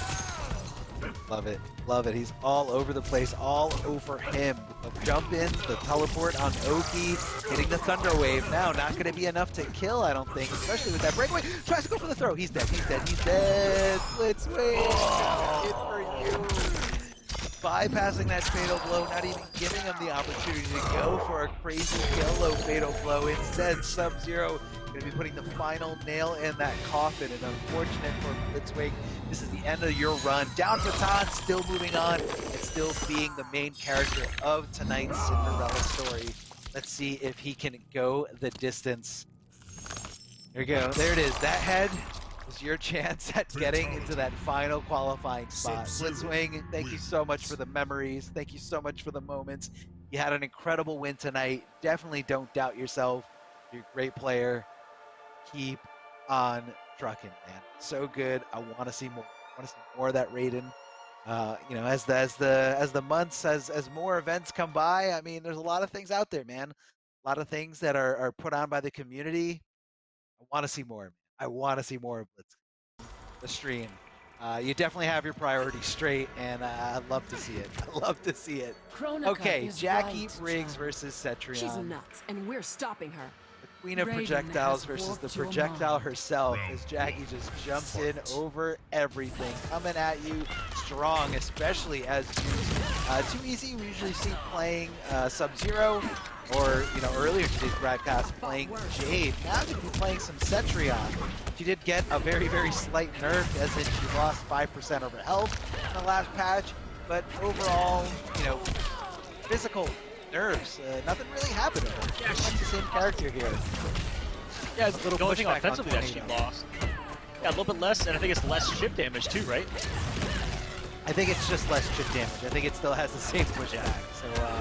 So yeah, big shout out to the. I think it's still annoying to deal with. Either way, it's okay. Let's not upplay here. Right now, Jueks is putting on a clinic. Over half health lead here. Too easy. Didn't really have much to do there. Never really got away from Jackie at the end. Whoa. Low tech. I love it. This is kind of a crazy matchup. You know, the 50 health will come into play because that means that Jackie is almost going to be able to two-tap her or put her on a lot more of a scary situation if she guesses wrong twice versus 3 times previously. That 50 health, that's how I feel when I fight Jackie as well, you know, when I play a really big damaging character, because they hit different on a 950. Will that come to effect competitively against Centurion? That's what I want to see, and this is one of our first examples of seeing it in competitive play. So far, so good for Jueks. This pick by too easy. Not looking so easy on paper for him. He's gonna burn here on the ground. Oh, he's still burning from the sky. The hill damage. It almost seemed like her hurt box like extended forward from that move, because like I feel like he was fine until he did that move. But when he started it, he was out of it. Yeah, that's what I mean. I feel like her arms like dipped into the blue for just a second, and then she died. Like honestly though, at that point, what do you? That's what she gets for throwing out her arms in the air and summoning these massive fire beams from the sky, okay? How's that even fair? Jackie Briggs. How's that fair, Mr. How's that fair? Listen, Jackie's a human. She needs all the help she can get. She's fighting an elder goddess right now. It's true. It's true. She's got tech. She's got technology. She's got mids. High tech. She's got mobility. Yeah. Super high tech.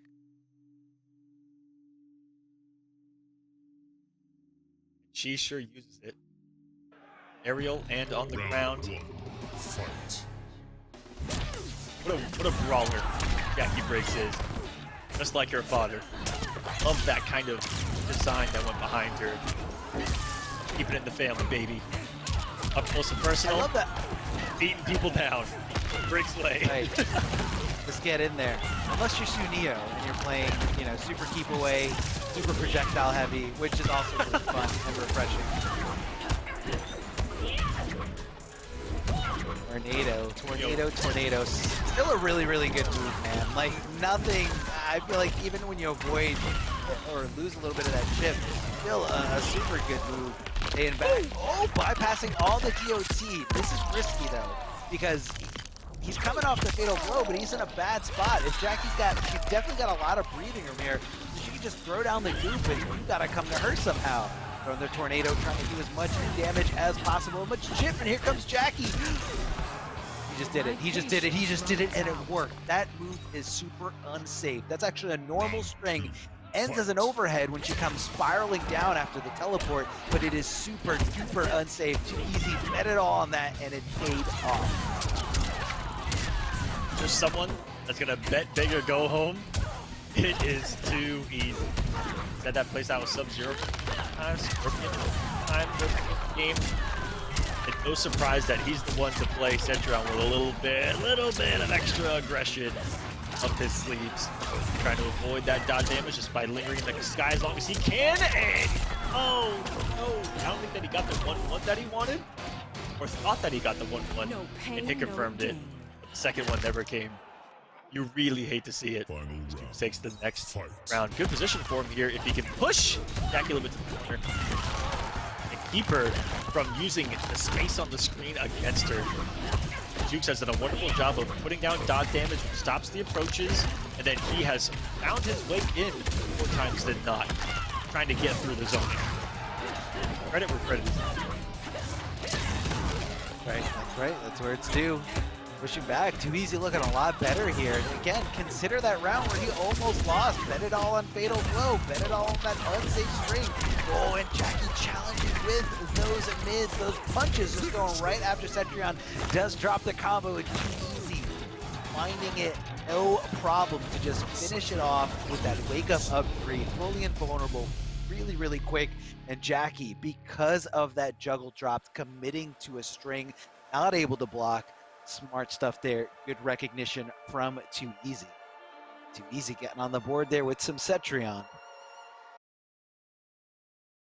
And I know we have a little bit got some confusion on who's eliminated and who's not eliminated from the top 16. We will go into that a little bit right after this match. But I know you guys are kind of wondering who's still in there and who's seated where. We will break it down. It's actually pretty simple. I can do it in one sentence if you want, Arbor. Oh, let's do it. There's only one outcome. Yeah. The only thing that's going to change the top 16 now is if Down Baton wins the entire tournament. Other than that, the top 16 is set. And I'll break down who that is after this match. But for right now, Down Baton can get in with a victory of the entire tournament. But other than that, it looks like J-Chan might be the 16th.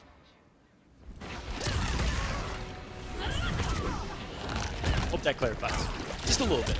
Yeah, a little bit. And if we're not, we're gonna go more into it just a little bit. Let's focus on these competitors, though. These guys are fighting for. I mean, what are they fighting for? At this point, Too Easy definitely getting that #1 seed. The downward shot, the DOT. Definitely trying to get as much practice here in this scenario, in a tournament setting. Backing off Too Easy. Ooh, getting hit there by that dash punch. And Cetrion is just swinging here, swinging for the fences as Jueks is going down. Thanks to that tornado at the end of that string. Absolutely. Just to note, Jueks is actually fighting for first place. If he gets first place, he will jump up one more spot. That is it for Jueks as well. Only if Jueks wins will that even come into play because of how much of a point differential there is from 11 to 10. Avery sitting at 580. Just like Jackie's damage, I feel like every time she touches you.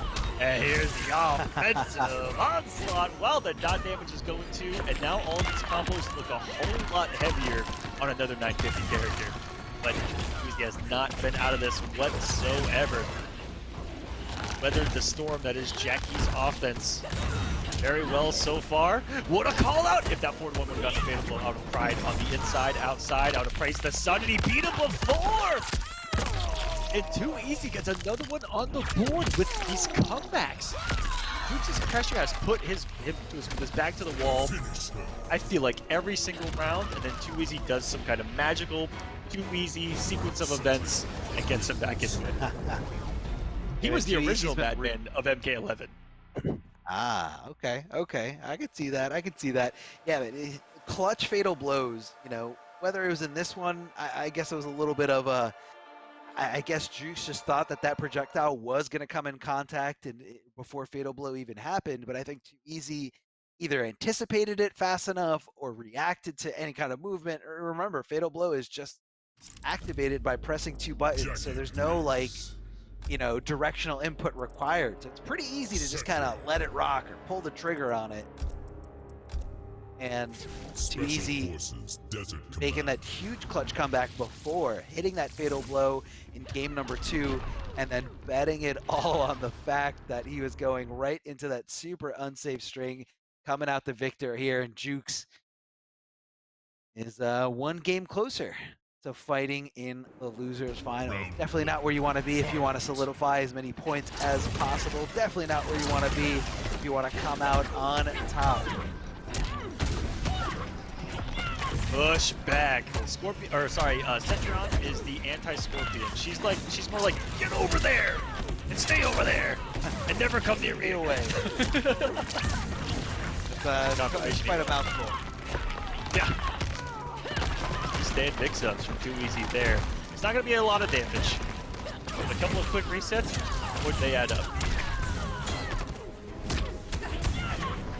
Got one into the push as well. Amplify for the better frames on it. On his, I believe she gets a jail non-block. Closer. Safer block. Oh, double fatal blow territory, and here we are. Too Easy raw fatal blue. Get him. First round of the previous game, this extra damage on the dots. Wow, that did a lot, 18%. Fatal blow, half expected it there. Beating out the gun, this is a scary situation. Can't take anything on hit, the armor won't matter whatsoever. And he put a punishable Hell's Wrath on the screen. Stays alive. Round 2. Yeah, it didn't look like he was able to amplify it there. Didn't have the bar just in time of offensive meter. And Jueks, you know, that just shows you the meter management that he's optimizing here, using to best advantage. Rising rock wall somehow didn't connect there with Jackie. Super plus frames for Jackie. And Too Easy respecting a lot, and that's why he's susceptible to a back throw. Backing off though, instant jump one, staying away, trying to take control of the airspace. Whoa. Swinging. Good hit confirmed here from Too Easy. I mean, I guess you're just gonna do it either way. Tornado is just so good. You just get a little bit more if it does hit. Hell's Wrath. Talk about how to chip away. That's going to be the round. He is covering so much of the screen right now. Everything on block is covered by just in case Jueks tries to leave the corner. And that's what those instant jump back ones are all about, buffered into Hell's Wrath. It's to keep Jueks in front of him, get him out of this air. And boy, oh boy, is this starting to work. He is shutting this down. Now that Jueks out of the corner, though, we got a completely different set of events. Corner's right there. Jueks just wants to get in and schmicks right now. He's going to give it to him with those dashes, the people's elbow from the top rope. And Jueks with execution errors, not going to matter. And there's the resetter in there, it looked like a couple of drops. Back into the ball, 82 health. And what in the world? What? I didn't think that could win. I got questions. I've got questions. I've got so many questions. Can she not? Can that fatal blow not get summoned right on top of her? I feel like that's the only reason it missed. I think that because came down as she was still leaping forward, and then it locked onto her right before she was over Cetrion. And then she was over Cetrion. I don't know, man. That's the only way that makes sense in my mind, is that it tracked while Jackie was mid leap, and it tracked right in front of Too Easy. But it also looked like it went through Jackie, if I can be honest with you. I guess I guess her, when she shoots down, she like kind of shrinks her hurt box a little bit. And I think it just like barely whiffed. So like it shrunk and then expanded again. Yeah, that was close, man. That was so close, so weird. What a strange exchange. But we got a game what you'll probably never see again. Yeah, that's for sure. No, definitely. We're witnessing miracles here. And holy crap, what happened to the health bars? And this is back-to-back crushing blows. We went from this slow-paced, kind of drawn-out match to four KBs, and now half of the health on the screen is gone. Gone.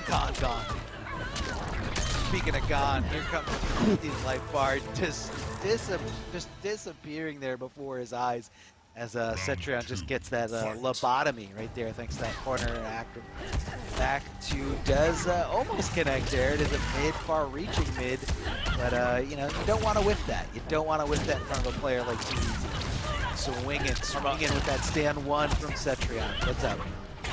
I almost after you said that Cetrion got a lobotomy, I was pretty close to inserting a little brain dead meme right there, but we're gonna continue here. Wow. As Jueks is going for the win here. It would have been a really good segue after that, but you know what? We're gonna be respectful here. Cetrion did get touched in the last patch, and Jueks looking to secure a victory over both her and Too Easy right now. If this offense can keep itself going, it was a good call down 3. That is problematic for Jackie because he can low profile that back one of hers. That's problematic at the beginning of the game. And Too Easy doesn't want to press too early on these leap shenanigans. He's got Jueks off both offensive bars. He's got a fatal blow.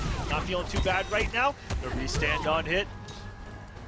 I'm so expecting raw fatal blow. It's worked out for him. Yeah. I Game's already. But no way! It's it! I'm done. It was incredible. He did it. Jueks was so sure he was going to die from DOT. Jueks was so sure that DOT was going to be enough for Cetrion. And Too Easy just staring it down. Connecting there, of course, when fatal blows or crushing blows connect, it takes away all the elements that are on the ground, including Jackie's dot damage. So, huge, big brain play here from Too Easy. Just ridiculous. This match. trying to sniper at this guy. Marathon. What kind of hit confirmation is that? There. I don't think No. he was going for the American reset there. Paragon. Gonna lose a lot of damage going for that though, and that is going to be it. Jueks, actor, godlike, and I use that word very rarely on commentary. That was godlike what Too Easy did to finish out that previous round, but it was not enough. Jueks going to take this. Fatal blow was everything for Too Easy though. In the moment that he was off of it, absolutely it looked like Jueks was going to be able to secure this victory. Because outside of that, he really controlled that entire match. Yeah, he did. Really good pacing. And again, just kind of understanding how to get around some of the Cetrion obstacles that she likes to throw in your way. Jueks was very in the neutral. I feel like he was a little bit less hesitant, or a little bit more hesitant to go for like bionic bounce, and just kind of would rather approach with, let me block something and then go for like a reversal dash punch when I think he's going to move, or let me just kind of advance and get those normals going, those mids, trying to stop him from doing things like ducking or, mashing some pokes, after some strings are done. And Jueks looking incredible here in grand finals on the winner side. Too Easy still in it, and Too Easy could be a force that's going to stop our potential Cinderella story. I can make some finale. I would just give him the title. Fight. Man, you got to earn it. You got to get through 2 more opponents, and one of those opponents is a Kodokan player, is a Kodokan specialist. Here comes mid-command grabs. Here comes extra health for no reason. Healing ability from the sun. Of course, the little disc to keep your flawless blockable strings a little bit more safe here. Down Baton getting really aggressive after he forces that breakaway, being nice and patient, just waiting out for that whole string, not anticipating the command grab, but here it is. As soon as Poptart gets a feel for how you're blocking, a feel for how defensive you're getting, he says, okay, now it's party time. But speaking of party time, big freeze coming out of Down Baton, pushing Kodokan all the way to the corner. Gonna have a little help of that corner for extended combos, big damage there at the end. The slide to keep him there, not going into any kind of amplified slide. There comes the disc, keeping it safe, and the command grab coming out to play. Poptart just wants some of that juice, man. He wants the damage boost, he wants you knocked down, but he is eating multiple amplified ice balls already. And Down Baton has had no fear of doing it, even with a forward 2 in his face. Escaping that forward 2 by phrase with the amplified ice ball. Now he's got everything that he's ever dreamed of as Sub-Zero. A round lead, a health lead, and a corner position. Meter to expend if he wants to come off the amplified ice ball, or keep it even safer with the creeping ice to reset neutral. This has been textbook Sub-Zero so far from Down Baton. Ooh, trying to meet him there with those buttons, trying to meet him there with that far-reaching normal. Keeping it nice and safe is Poptart, but just like that, he can switch it up and go for a command grab. No, instead getting opened up here for days thanks to Sub-Zero's back 1. Keeping him back, keeping him away, trying to zone him out as much as possible. Other one. The damage on the table and damage boost. Fatal blow might kill here if he gets it. Oh, He's man. gone. Goes. Shocked. I am shocked at the fact that he went for the unblockable. The unblockable hit left him in his standing position, because most Kodos, I feel like, will, out of habit, just amplify that every time. But that was so smart because he was right next to him, susceptible for that big command grab, and that definitely paid out here. Down Baton slowly losing that way to get into the grand finale, the finale event for this region, but he's trying to get it back. Misses the forward 2, just a little too far away. Doesn't go for the forbidden tech, doesn't go for down 4 slide, but could be doing it a little bit later. Nice hit confirmed from Poptart, popping him up for a big combo thanks to that con cut. He didn't believe. Trying to start up a 4-4 right there instead. Beats a forward 2. Poptart though, trying to load more of that KB slide. Nice breakaway by Poptart, gets a big hit here, and now welcome back to Mixtown Population U-Bro if he goes to the forward 2 meaty. No, he wanted to change things up, and the call out, that is kind of a 50-50. from Kotal Khan there. Nice close out with the back 2-2. But non-amplified command grab, Karma is fun for Kotal Khan. He gets a forward 2, mostly meaty, or he could dash up into command grab. That's kind of a 50-50 that a lot of Kotals like to throw at you in that situation. More times than not, he's been right. But what a call out by Baton to call out kind of option A in that situation. Still not enough though. Poptart has kept the pressure on, and boy, when he's hit him, it's been for a lot of damage. Yeah, man, and I feel like it was at the end there, huge missed opportunity down Baton, and it could be the nerves. But remember, guys, Poptart is already qualified. Poptart is playing for a better seed, possibly to go up higher, possibly to win the whole thing. Still a possibility for Poptart.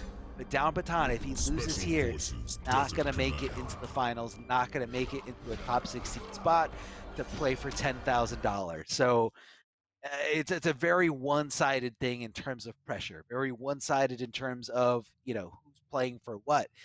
And, you know, unfortunately, when you can play with a little bit less pressure, you know, personally, I feel like I play way better with less pressure on me. I don't know what kind of player down Baton is, but I think it's that mentality is a lot more common. He might rumble now as pressure. The pressure's going to be on here. Poptart starts off nice with the applied ice ball again. Trying to get him out of dodge there, and that is a yes.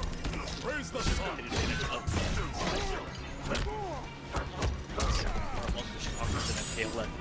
Completely safe up the biggest up twos in the game. And here's the one damage, but that is such a hard combo with the change to the down one. Everyone's down one combos got a little bit hard a couple of patches ago, and he made it out the breakaway. Poptart, the offense, absolutely stellar right now, but of course, when it comes down to for him, he's walking into an amplified ice ball.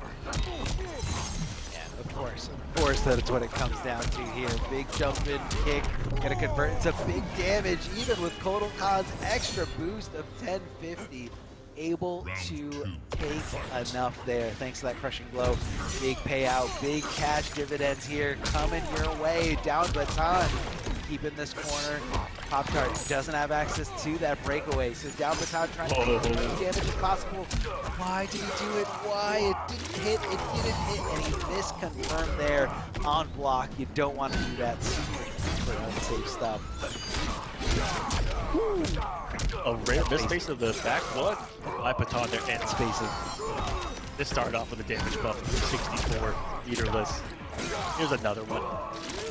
Give me the blood, give me the damage boost. The Poptart, he's looking strong here. That he is. Looking incredible. Glowing there, glistening in the sun, if you will. Taking advantage of the fact that he is not in the air. You're down, even if you're neutral ducking, that mid-command grab is gonna mess you up for days. Didn't have the bar to amplify and put him in the corner. Oh, here comes the double hitting. Smart stuff there, but down Baton. Oh, tries to go for the setup, and down Baton ready to swing. Is he gonna cash in a fatal blow? No. Looking for one more hit or a few more hits here. Big City, 50-50 town. Oh my! He didn't go for it! Come on, please give me forward to fatal blow. Just give me forward to fatal blow. It will work. Ow! We're in territory, and there it is. The moment that we were in territory for it, he knew it was going to be coming. All he needed was one. I'm shocked that Poptart was so passive in that situation, because you do not want Sub-Zero to breathe there to even find the room to throw out a mix-up. We're all tied up, 1-1. There goes the game. Ended, desynchronized. But yeah, you're right. I think he shouldn't. I feel like he was kind of scared in that moment. Like he didn't. it's kind of one of those things. Like when you're fighting against Sub-Zero, you know what he's capable of. You know, like okay, if I guess wrong 3 times, I will die. It doesn't matter that I have a 90% life lead. If I guess wrong 3 times, I will die. And maybe some of those guesses are going to be like an incorrect anticipation throw. You know, he can get a little bit of damage off of, you know, right guesses into creeping ice, which are pretty safe for Sub-Zero. But for the most part, like if he wants to risk it, if he wants to throw it all, you know, on a coin flip, that forward two, very tough to deal with, especially in an online setting. So when you get Yes, there and indeed. Sub-Zero's knocking, he's knocking on that It's a little bit. door of defense, you're just like, you're so prone to panicking. You're just like, just please guess right, please guess right, please guess right. Or and I think Poptart just kind of he froze there. He definitely froze a little bit. Not really what we're used to seeing from him. But Down Baton just wants it. He really, really He, wants it. the Cinderella story. It stays alive with that victory. It stays alive. 1-1. Sounds like the players are getting close to being back into the match for you guys. And yeah, that came down to the wire. Things I've seen from both players, from Poptart on Poptart's side, this is almost textbook Kotal Khan play. If you're looking to learn Kotal Khan, this is who you want to look at right now. This is textbook what you want to do post command grab. Again, mixing up with command grab a forward two, and then playing around with that a little bit. You know, a couple of variants that he's done is kind of walk up a little bit, and then forward two to try to catch people backdashing on wake up. Another thing you can do is simply wave dash into a forward two to try to catch a backdash and things like that. So once you're beyond that kind of meta, it starts to develop, and he's done that really well. And on the flip side, our boy is not afraid to just do it, and it's worked. Good, man. Definitely a good attitude to have. You know, you're playing a character like that. You know, you gotta play to that character's strength. There's really no reason to, you know, slam your head against the wall trying to play a different way or being, you know, super stubborn. High risk is also high reward. Go for it. You will get those. You will get those. You know, sometimes you guess right, sometimes you guess wrong, and vice versa. But you just gotta roll with it. Arma, just to touch on that, a lot of people expect to be safe 100% of the time.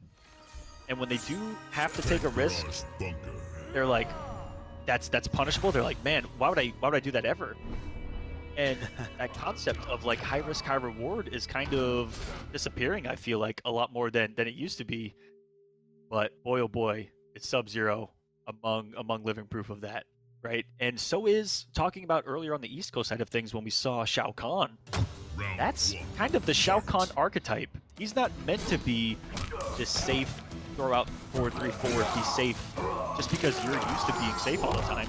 No, he's going to hit you for 400 if he touches you. Let him take a risk. Yeah, definitely deserves to be unsafe in certain scenarios. Stand 1-2, love the tick throw. A little forward advancing there, and again, something that you can even block it from that if you really do want to. Going for the con cut there, trying to launch him up for big damage, ending of the command grab, listening in the sun, getting damage buffs here, and Down Baton's chances of going on in this finale are withering away. 1 round away from going down 2-1.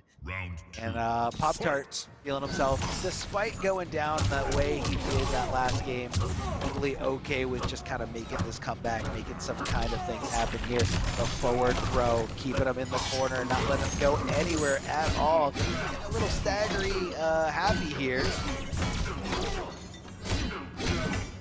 Yes, trying to keep it safe. Just doing nothing but moving forward right now, and with no resources, takes the high risk, high reward route, and here we go, all over again.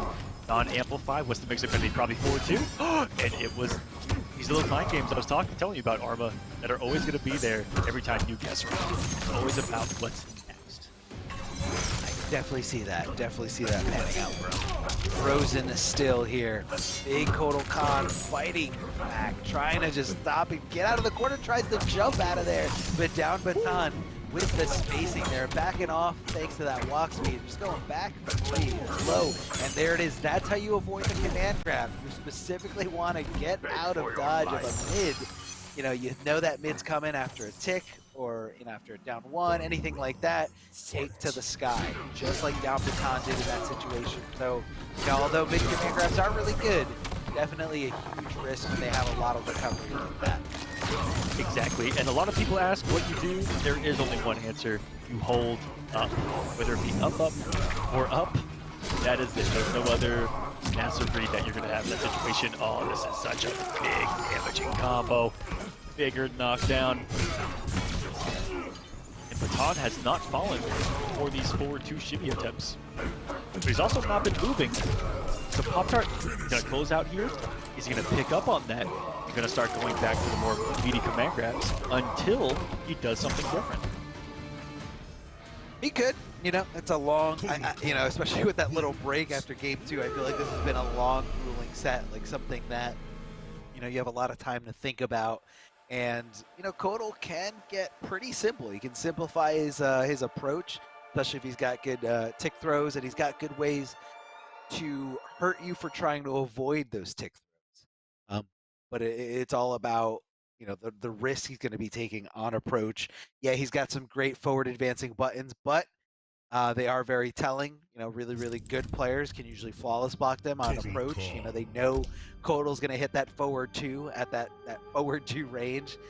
Flawless blocking is a possibility if your up 2 is good enough. Just kind of stop Kodal in his tracks altogether. But down Baton, sticking it out here with Sub-Zero. And like we said, definitely a Cinderella story here. If Down Baton gets past the next 3 opponents, including Poptart here, it is going to be a huge, monumental swing there in those for that last 16th spot. The player that actually is holding on to that 16th spot is STG J-Chan. And definitely rooting. Yeah, J-Chan definitely rooting for Poptart right now, just saying, don't let him do this. Don't let him do this. I will lose my spot. Round 1, fight. And we've got King Gambler watching in the chat. He's trying to scout out who he has to play. I see who's going to place, I believe it's 15th? Yeah, King Gambler, we see.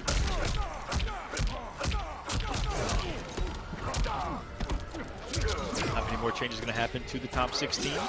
And look at that crispy clean wave dash from Poptart. Very hard to execute that many as well. Once you go beyond like 2 or 3, that's when you can really break down. Even me, who's practiced that since day 1, that's really hard to do.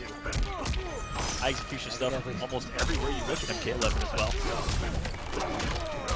And you never really want to drop an opportunity. You know, not super combo heavy, but you know, when you get those opportunities, you know, you don't want to leave damage on the table. And that kind of just goes for any fighting game. Down 4 from Sub-Zero, down 4 from Down Baton. Round 2, fight. Keeping him back here, playing it nice and safe. You don't want to get you don't want to get too crazy. Kodal definitely has the buttons to kind of make that, cover that base, cover that space between himself and his opponent, pretty much anywhere mid to full screen. That is a fact indeed. Forward 2 has been a menace to society. That is Mortal Kombat 11. So has that mid command grab, with no problematic for players to deal with. And jumping out of the corner is Down Baton though. Stay alive, the Cinderella story. As long as he is living and breathing in this match, will continue. Down 4 slide the madness coming from Baton as we get later into the set on the defensive bar, and he really doesn't want to give Poptart no breakaway to deal with that. Oh, and the breakaway works. Unbelievable. Even more unbelievable is the fact that it's not going to cost him a single thing here, and he still gets the game and a game 5 here. Sub-Zero. You can do this. Please, Down Baton, make the run here. At least get into this grand finals. At least go the distance here. I mean, it's crazy that, you know, you can fight and get through all these players, all these really, really good competitive players, but it's the consistency that gets you into that top 16 final bracket, the finale for $10,000. A lot of good players already qualified.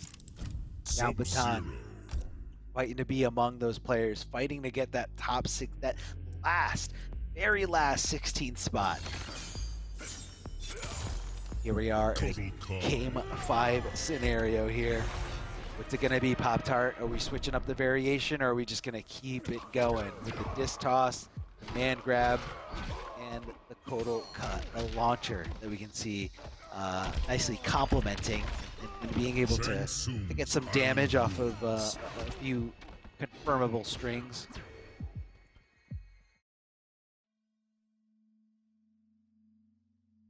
So much is on the line here for Baton. Everyone else secured, all about where they're going to place for Poptart. Looking at his points right now.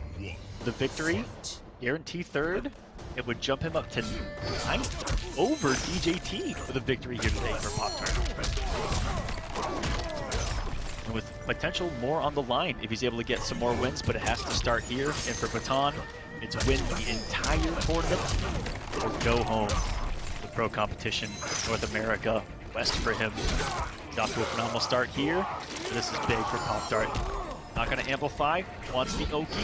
It's been a lot. I don't think that's worked one time at all, Arma. He's tried it, I'd say like 6 times, that kind of dash up and then into the forward two, but the success rate is not there for him.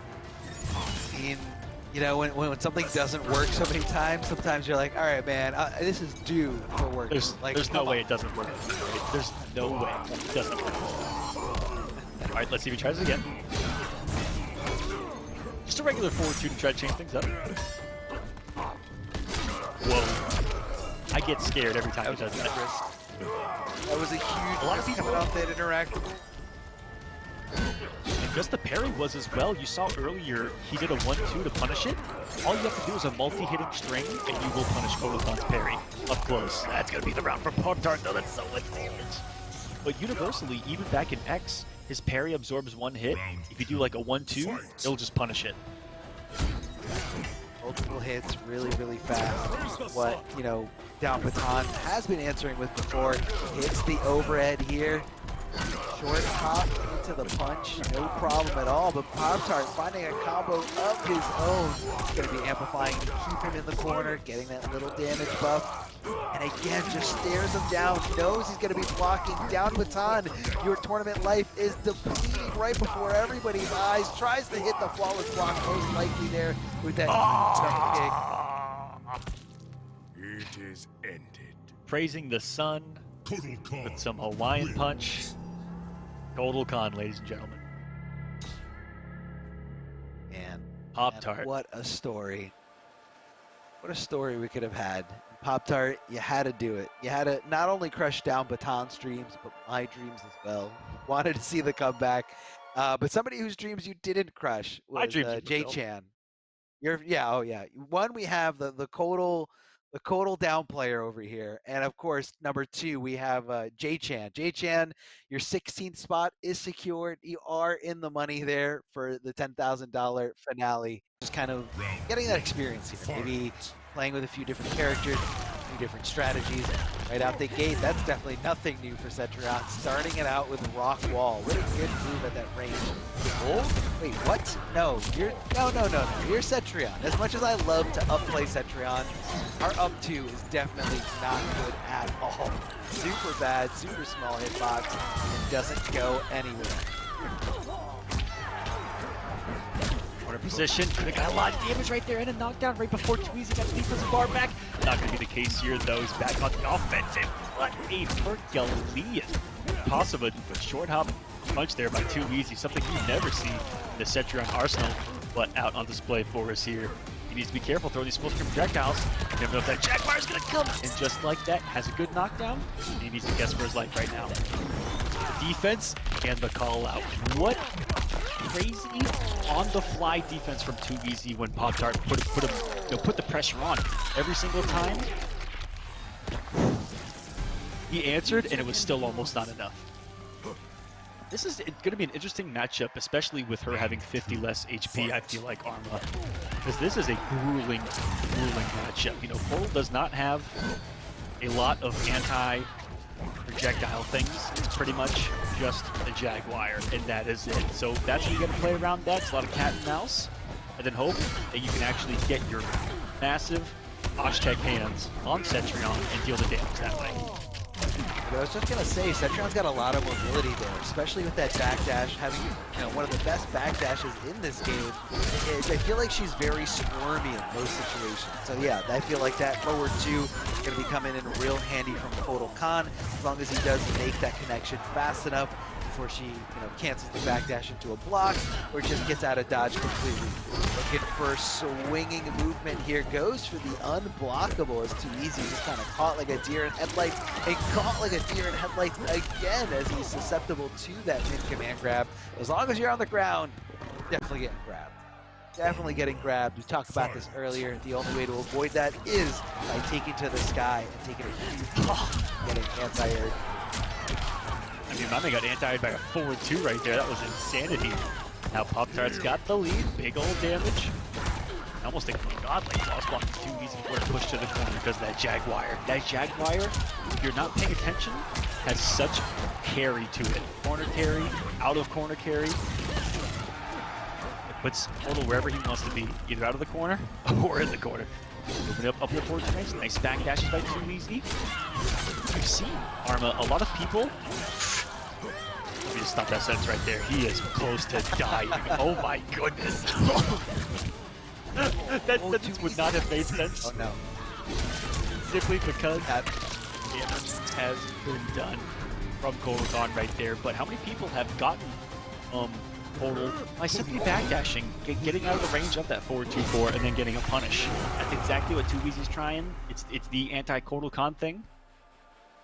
But Pop-Tart, more times than not, has been forcing the blocks, and when he gets the hits, this character is a boss character in and of itself. 300 plus meterless mid-screen when he gets those command grabs going. That's huge. And if you guess wrong on the command grab, it happens all over again, and now he's going to do even more damage to you.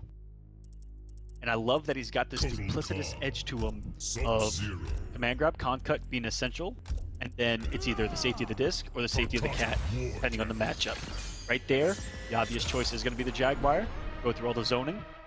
And Jaguar might be the optimal choice for Sub-Zero as well. CobraTango does really well in matchup, except for Ice Ball.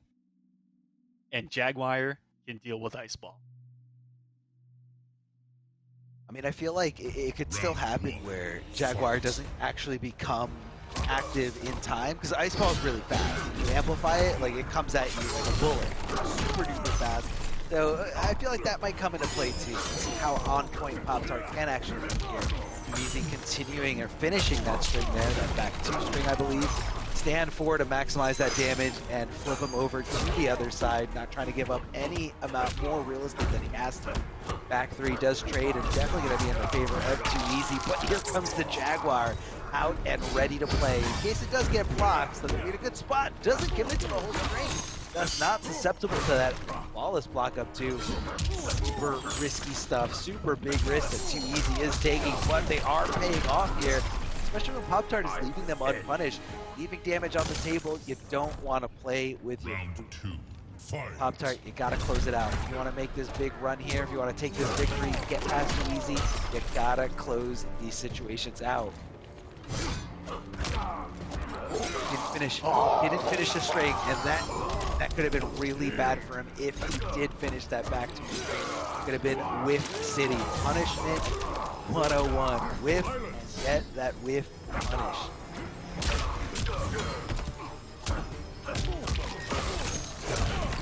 We've been nice. Oh my goodness, there was one of the Too Easy specials right there. I talked about him being the original Madman of Mortal Kombat 11, and it was because of this Sub-Zero. No one on planet Earth can raw slide like Too Easy. There's that 300 plus damage I was warning you about earlier. Now I got the breath taken away from me with that forward 2 fatal blow, but this is CobraTango 1050 beefy. You're right here though. Why is he alive? Why is he alive? Coming out with less than 1%. Now remember, CobraTango does have... Why is he alive? Listen, Arma, I know what you're going to say, and I'm going to say it for you. Every single player in this game that plays a character with 1,000 health or 950 health just died on the inside. I realize that.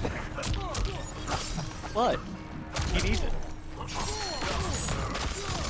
I don't think we're friends anymore. So that was it. That was it.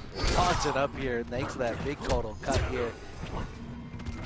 Poptart not wanting to take a huge risk because he knows that, you know, if he too easy does sniff out a command grab, he can definitely make it hurt Sub-Zero. Trying to throw out that amplified ice ball. Here comes the pokes right into the Jaguar. Pretty much a safe thing there. It does leave him right next to him. Flawless block up two. A great way to deal with anything as an anti-air or a big jump in. Flawless block up two. Timing is universal, but you gotta know exactly what kind of jump in your opponent is coming in with. Doesn't have fatal blow, so not able to seal this round at all. My goodness, I cannot believe that Poptart just did what he did. This is scary. He goes for the 4-1. I have expected the slide there from Too Easy. Poptart is making incredibly impressive reads to get these victories. He just pressed in Sub-Zero hit advantage. That's nuts. Look, man, sometimes you just gotta roll with it. Sometimes you just gotta do it. You just gotta throw caution to the wind. If nobody's expecting you to go for anything crazy like that, you're just gonna play too predictably, too methodically. You're gonna put yourself in a little box, and you don't want that. You know, fighting games are about, you know, being one step ahead of your opponent, trying to be unpredictable, trying to, you know, go for different options, getting that execution right. A lot of different factors, but unpredictability is definitely an asset you know, when it comes to this a lot of different elements in fighting. You definitely don't want to know. You definitely don't want your opponent knowing what you're throwing out next.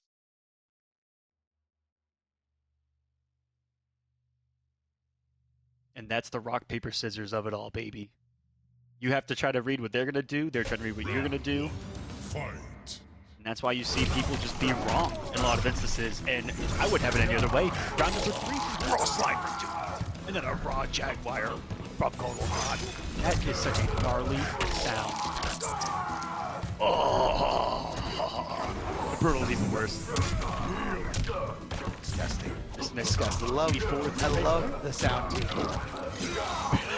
They are goats. I don't care what anyone says. NetherRealm sound design, apex tier here in fighting games. And this has been lights out from Poptart 964. Holy crap.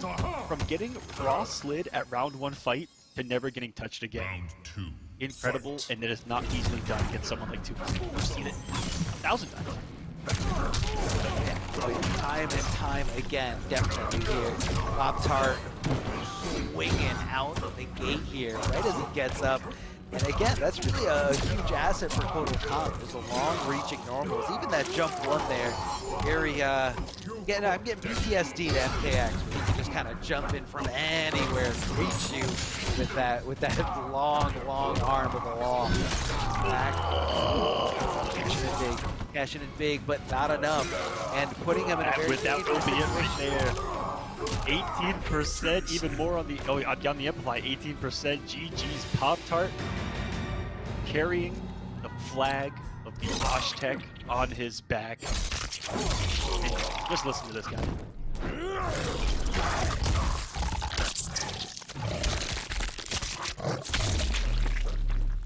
Fatality. That could not have sounded any more disgusting. I love how you can hear the little growl of the Jaguar there at the end, like just for like a second, like a little growl. So good. I mean, the sound team at NRS has been killing it for a few games now. Obviously, having more resources now than ever before. It's disgusting and it's great. We love it. Getting that final run in here. So Poptart is guaranteed at least 670 points. Could get 760 if he gets this victory. Let's see how it pans out here. Let's see what Jueks does. Swinging and swinging. Jueks, of course, playing for a higher seed as well, I believe, if I'm looking at these standings correctly. Yeah, Jueks, if he gets a victory here tonight, will get 625 points total. A jump up to at a minimum of 10th here with DJT, but on the flip side, it is Poptart on the other side looking to do kind of the same exact thing. So really interesting here. Poptart is technically the higher seed right now. That might change if Jueks can get a victory here. Actually, probably not. Poptart guaranteed 670. What a season he has had. Jueks for the victory, only at 625. No matter how this happens, Poptart will be the higher seed, but he's getting going here. First round was dominant for Jueks, and the command grabs have happened. That was 400 plus. 2 command grabs. Raw.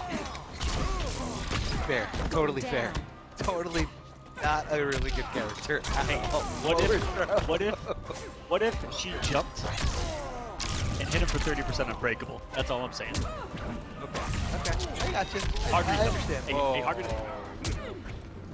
Protect, Out of super clutch. offensive bar. He just one offensive bar for taking this game, but this is going to put Portal on life alert here.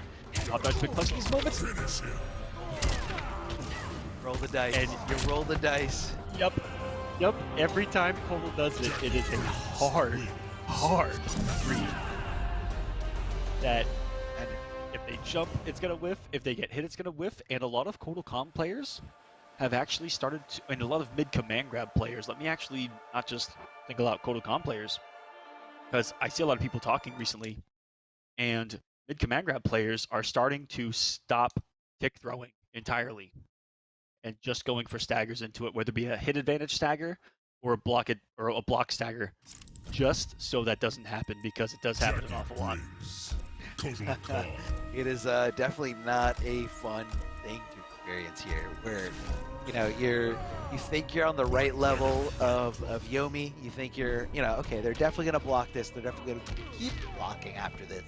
Let me cancel this tick throw. Let me use this tick throw, and they're just not even on the spectrum at all of understanding, like, I need to block this down one. Instead they just get hit, and you kind of screw yourself over here. So yes, we have seen this time and time again.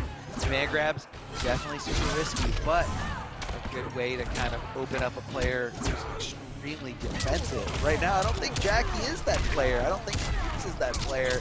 Jackie coming in full octane, 100% adrenaline. Good block there on the up 3, anticipating possibly the wake-up buttons there.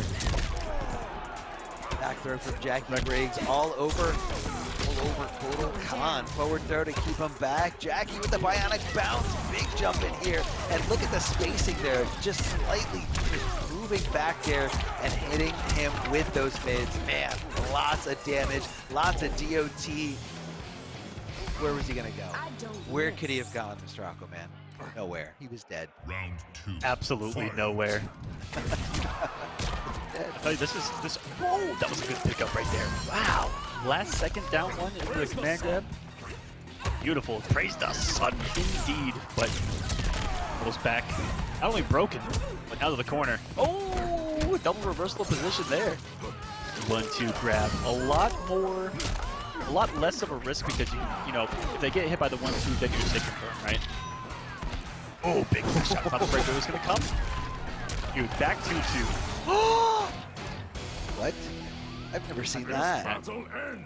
So he does hold down 3 after so much gravity is in play that she gets up fast enough for the down 3 cancel into unblockable. I can't believe you just did that. That was very, very strange, but it looks like a really good setup. Like, obviously there's a hole to it, like you are just waking up swinging, but yeah, that was good. To get out of every Kotal Khan unblockable reset can just be delayed. If you delay your wake up, you'll whiff, and then you get up and punish. Not to give away too much anti-Kotal Khan tech, but that is the answer. And if you don't do that, Kotal Khans can get away with a lot of big damaging resets because of it. Back throws back to back here. Jueks just trying to keep it a little, tricky there, going for the throw mix at the end. DOT down on the ground, but Jueks deciding not to block. He does get. Oh my God! Okay. Wake up buttons, wake up buttons, wake up buttons, wake up buttons are so good. The crouch. Kotal Khan stand for whiffed, and then he 1-1 punished it. I don't know if that was an input error by Poptart or not. Kotals only stand for if they have totem to safely summon it, or there's not many other uses outside of that. You can jail into it, but if you cancel into a launcher or anything like that, you're just going to be punishable. You can try to react and anti-air with it. You can buffer it at certain distances, like a proximity buffer where you put out the stand forward. You can put in a con cut kind of safely. If it hits, sometimes you get a launcher. But I think that may have been a 4-2-4. That just didn't come out. And only the 4 came out, and he died for it. I'm making a hard read on that, though. Yeah, no, I can definitely see that. I feel like that's a pretty common thing. You know, even when you're playing other characters, you get the button, you get the start of a string that you did not want at all. You get the start of a string that you hate, or the start of a string that puts you in a very punishable state. And you know, you got to be a little precise there. You can't swing too early because your character's still recovering. Oh, very bold choice there, going for a throw. Here comes the bionic bounce and the flawless block coming out of Poptart here. Up to sending him launching. No conversion from Jueks there on the ground. Very unlikely. It was ridiculous. Start off with a flawless block here for Poptart, and here we go. The total concept play. Although once he amplifies the command grab, he no longer gets like scary Oki situation. That's a completely neutral reset, but that just means that he wants the damage and he wants it now. Now it's gonna be for the corner. In his face. It doesn't commit to the tick throw right there. Now he's making those adjustments. Has the damage already been done by Jueks though? Question here, big implications on the line as far as seeding in the West. For only these 2 players left. This is the final week pro competition before that finale. 16 players, $10,000 on the line. Both of these players will be there competing for it. We're in the bracket. Are they gonna land? That's what's on the line here in this match. String. Again, you're right. He's opting not to go for these risky command grabs because he's just so done with dying because of it. He's just like, okay, if I'm gonna die, it's gonna be because I misplayed. But hold on a second, goes for that tick throw. A little risky. Maybe he thought he had a lot of life to play with. Here comes the cat. Oh my goodness! He actually rise and just I wonder if that was intentional, just because that's what Jueks did to him at the end of the last game. What a call out that would be. You're gonna micro duck me? Alright, watch this. Doo-doo.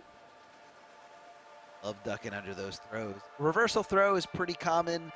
Maybe not as common at you know, super duper high level gameplay like we're seeing here, but it is something that you kind of throw out once in a while when you feel like, you know, maybe your opponent's going for you know, crazy aggressive flawless block, or you know, they don't want to respect, or they want to respect something because they just put themselves at negative. Definitely a good option, but it does come with a huge risk. In this game, you get the down 2 push flow, big pop-up, big damage, especially have all the right resources ready to go, like, you know, fatal blow or a big, you know, combo damaging route, or big damaging combo route, I should say. Still has another tournament point here, as he has a 2-1 lead, but boy, was that last game convincing for Poptart, and I think that it was because of the adjustment to stop going for the tick throws, and that opened up Jueks an awful lot more, and it just kept the train rolling, and a God Ray on block. A list of things that you really hate to see. Ballsy decision. I like it. Ooh, even ballsier. The raw command grab. He's got Jueks a little shook here, perhaps. And did that help me just turn around fast, or what could have just been worse? Down shot does get opened up, or does leave Jueks susceptible to getting sniped out of the sky here. Here comes the cat to stop any kind of trickery, any kind of shenanigans to get Jackie out of the corner. And hold on a second, can Poptart make this comeback? Can he make this reverse 3-0 comeback into a reset? He's got a tall order ahead of himself. Speaking of tall, look at Total Khan as he stands so high, just slamming Jackie on the ground. But Jackie not taking it lying down. Here comes plus frames at the end of that string, knowing he's going to be super respectful afterwards. Goes for the throw. Big boot from Total Khan. Nice far-ranging mid, just to kind of throw it out there once in a while to keep your in check. A lot of throwing coming from Jueks, honestly. You know, nice little adjustment by him too. Recognized that Poptart was just sitting there chilling, waiting for his turn, and doing some form of mix with command grab. And that's it just makes you so many players mid-set, guys, is when you struggle opening up your opponent, that's when you start to get a little more throw heavy, or that's where you see a lot of people make that adjustment. Final round. Fight. Because they're hard to open up conventionally with other tactics. Throw, gonna be a guess every single time, baby. Forces, even if it doesn't work, it still forces things, right? Forces them to even think about it. That you can use against your opponent. Oh, the poke Jaguar again. So hard to counter poke this character when he's got that Jaguar equipped. We're under the health lead here. I expected empty jump command grab right there. That's what I was really scared of. Just the multitude of layers that Kotal has on his Papa Khan's fresh pizza delivery. And another command grab. One more is all he needs. He has all the resources in the world. Yeah, he needs a miracle here. And it always begins with... I'm shocked he did that. You're shocked he came off the fatal blow? Okay. I mean, he did have the right call there, but you're right. This is a tall order. He's still going to need at least 2 more combos to make it happen. Here comes the Jaguar, and that was just enough to stop Jackie from making this this comeback in game number 4. We'll go to a game 5 situation here, a possible reset from Poptart. You know, we could be seeing a reset knocking Jueks into the lower bracket, and a whole new first to 3 is going to be happening here for the right to all these extra points. The difference in points, of course, between first and second place, right around 90 points in difference. It's pretty substantial. Pretty a pretty big difference in terms of seeding. How long it takes for you to get, you know, to that number 1 seed, a number 2 seed in that bracket. And these guys have all been fighting for it, but it's just a crazy setup here we've had in this final week. If Poptart wins, he's gonna be tied for 3rd. If he loses, he takes the 8th spot over Nubcakes. If Jueks wins, he's going to pass Averk for 11th. And if he loses, he is going to stay at 12th. That is everything that is on the line right now as far as points and standings. Let's see who's going to be able to take this. Poptart can make a massive jump, or Jueks could make a slight jump, just to change up the bracket a little bit. So these jump-ins have at this level followed up by such picks. Continue. This level, you got to take anything, man. 1 point difference in seeding, you know, 2 different spots. It could really change up, you know, what you got to do. Favorable matchups, less favorable matchups, players you hate playing against, and just dominant players all around. You want to avoid them as long as possible. Going for back-to-back throws. First one a command grab, then a regular back throw to set up the corner pressure here. Poptart 1 round away from making it into this potential reset situation. I fought worse. Oh okay, my goodness. Kotal that would have been stand 1 is amongst the best anti-airs in MK11. You heard it here, folks. Kotal stand 1, a monster at get out of my airspace and eat all of this damage and the mix-up coming off after the command grab. This is Poptart ascended himself. This is Ascension Poptart that we're watching right now. GG's. This is a reset. 3-2. Oh yeah. Poptart. Job's not done yet, though. Job isn't done yet. Does, you know, I'd say get the go-ahead for the friendship thing. Hey, getting nice and comfy here. Got my lawn chair, because we've got at least 3 more games ahead of us. Now, if you guys aren't familiar with double elimination brackets, gotta lose twice to be out of the tournament. This is Jueks' first set loss in this tournament. So now both players down to their final life here in the lower bracket. And now this last set, this last first to 3 is going to determine who is going to win here. I cannot believe how effective his throws have gotten since he went less tick throwy. Then he immediately counter adjusted with more tick throws. He has Jueks frightened for his life on a jump-in. whether tick throw is coming or simple hit confirm into con cut. This is Kotal Khan at his finest. Beautiful, beautiful play by Poptart. Jueks has to make some serious adjustments. I mean, Jueks was looking great in the beginning of this, grand finals, won the first 2 games, but Poptart just kind of totally blew past him. Totally went, and just changed up the gameplay, took a lot less risk, and I feel like that's really what he had to do. Kind of just waiting for Jueks to start something there. That Jaguar doing a lot for him once Jackie does take to the sky. Kind of hard to knock him out of that animation. Kind of just seems like it just becomes active and knocks you down right away. Jueks already, I can't believe it.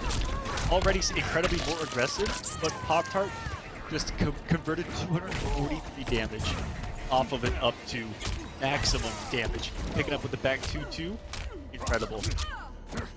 This is a man possessed right now, Arma. Oh yeah. Phenomenal read finally. That right there might be the spark that Jueks needs to make the comeback. Making the monumental read of tick throw, finally working out for him.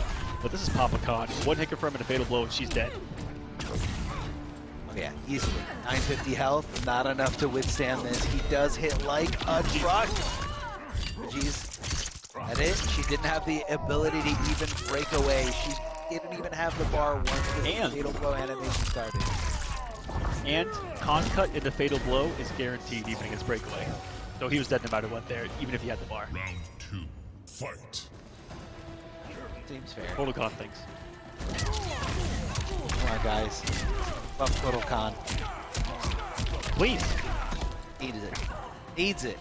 Needs it. Give that need that 50 health? Give him give him 1150. Go for it. Oh. Throw tech, super clutch. Coming in hot here, identifying that animation and just going right for the right side. Comes Jackie though, a lot of damage. Shoryukens over and over again. The DOT definitely in play. The back 2 hitting as that mid. But Kotal Khan rolling out of there, getting Jackie on the recovery of that fully committed string. Down to get out of my airspace, man. Oh my god. Poptart is... I don't think that saying that Poptart is in the zone is actually giving him as much props as I probably should. He is in another dimension of Mortal Kombat 11 right now. This is the best Kotal Khan play I've ever seen in tournament. This is incredible. So good. And not only that, you have to also understand that Poptart is making a huge run here. I believe Poptart got knocked into losers pretty early in this, and then from there just did non-stop winning. I mean, at what point do you run out of gas? At what point do you get fatigued? I mean, Poptart is going the distance here. Technically in the lead here against Jueks in this final grand finals set.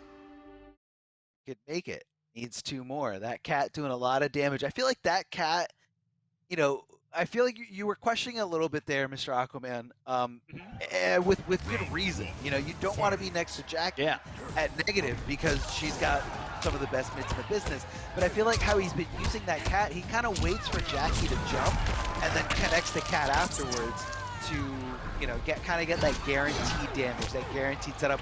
Doesn't hit that second hit of the string, not finding his way to a big combo route, goes right into the parry, and here comes the command grab. Poptart changing it up completely here. Oh, and he's already at a deadly Kotal Khan range at the 4-2.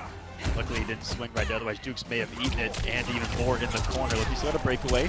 He might force Poptart off of his. Poptart has been really stingy with his meter. Early in these rounds, he is not breaking away from Jackie, but he also knows that there's almost no point to most of the time because she does a lot of unbreakawayable damage before she even puts you in a lost position. Just like this. You've already 277. He's going to save it. But one hit to fatal blow. Oh, now anything can kill. Now anything can kill.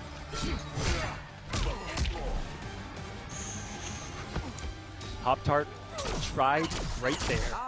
Everything about this set just came down to the fact that he kept going into the Jaguar, keep it safe, and he wanted to finally stagger and hope and pray to the Elder Gods that Jueks was going to respect the Jaguar and then probably grab him again right there.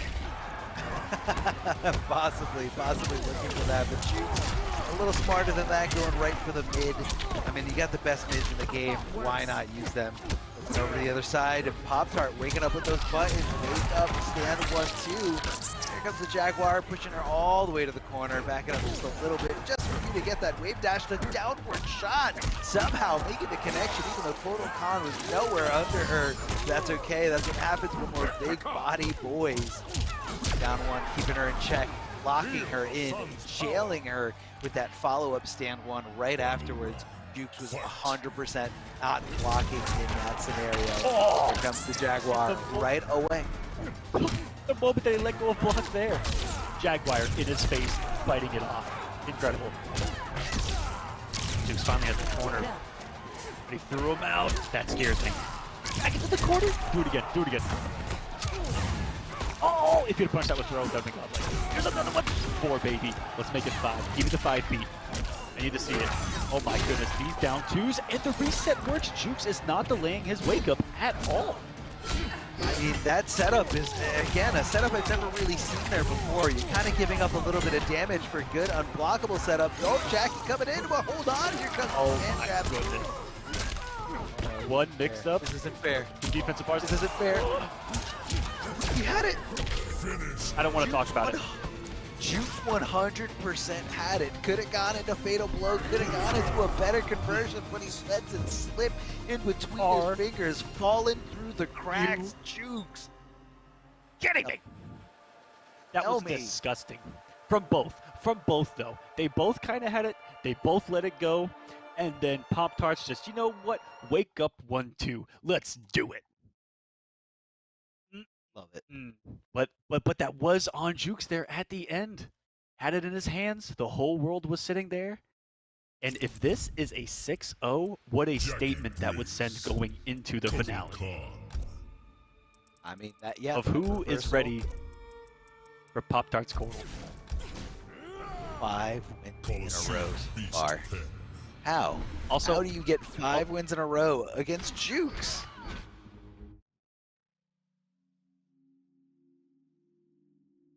You do a lot of damage and you have a mid command grab. That's how. But Okay. I haven't asked the chat yet though, and Pop-Tart is on the stream. So chat, I'm gonna ask you guys favorite Pop-Tart flavor or favorite Pop-Tart flavor in the chat. Go. Want to hear it? I'll keep him busy. Want to hear it? That'll keep him busy while Poptart fighting for that huge tie situation, tied for 3rd seed. It could go down to a few different tiebreakers. We will have the official rules for you as the weeks come. But right now, let's focus on if Pop-Tart can do it. 1 game away. The command grab. This is home court advantage here as we are in the Coliseum. Total Khan ready to play here, making that connection here, that forward 2. Lots of damage, guaranteed ender here. Amplify, yes. Gonna get that big damage boost. How's that fair? Oh, That's fair. My goodness! That 1-2, the mix in the corner, that's guaranteed. The mix in the corner into the 1-2 command grab, I think has worked 80% of the time, every time. Wow, Jueks is right now lost in the command grab sauce, and I know that a lot of people watching this feel that pain. That big command grab can be incredible. You said Total Khan stand 1 is a really good anti-air, but I feel like the down 2 doing a good job when Jackie gets I'm really taking aggressive. If I can be honest with you, I'm out here taking this. Like dude, this down 2 is cooking him. Yeah, this down 2 comboing off. Jackie's down shot is so good. And I feel like he doesn't have the best down 2 in the world, but he does have a great vertical hitbox on that down 2. Yeah. There could be a Jackie-specific thing, maybe something you only use in this matchup. I feel like that's by design and for the lore, because he's trying to reach up to like the sun. I'm just kidding. I have no idea. I'm just making that up. Jueks is just trying to stay alive. This is tournament point for a Pop-Tart double fatal blow, and it goes down to the command grab. Give me the juice. Give it to me. And that was desperation. Praise the sun, and Total Khan just won a week of the pro competition. Pop-Tart popping off, and now one of the most brutal fatalities in the game.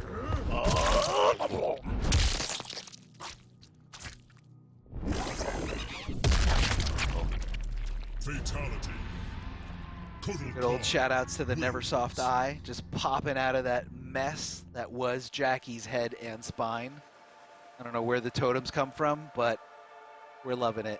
Huge, huge shout outs to Poptart for making that 6-game straight run through there in the grand finals. On the verge of losing it completely, but able to jump all the way up to tied for third seed. And that's going to be a good spot to be in, depending on how the seeds do plan out there. But before we look at any of that in those final standings, we're going to give a last shout out here to PS4 Tournaments for being such a great partner and a great sponsor to this pro competition event. I almost said pro series. Mortal Kombat 11 Pro Competition is presented by PS4 Tournaments, so check out the PS Tournament Open Series. PS4 Tournaments are weekly competitions for all skill levels. Compete against your friends and rivals for unique rewards. You can visit the PlayStation 4 Competition Center, the one destination that has Mortal Kombat content that gives you an inside look at how top players play, and you get some tips and tricks for players of all skill levels.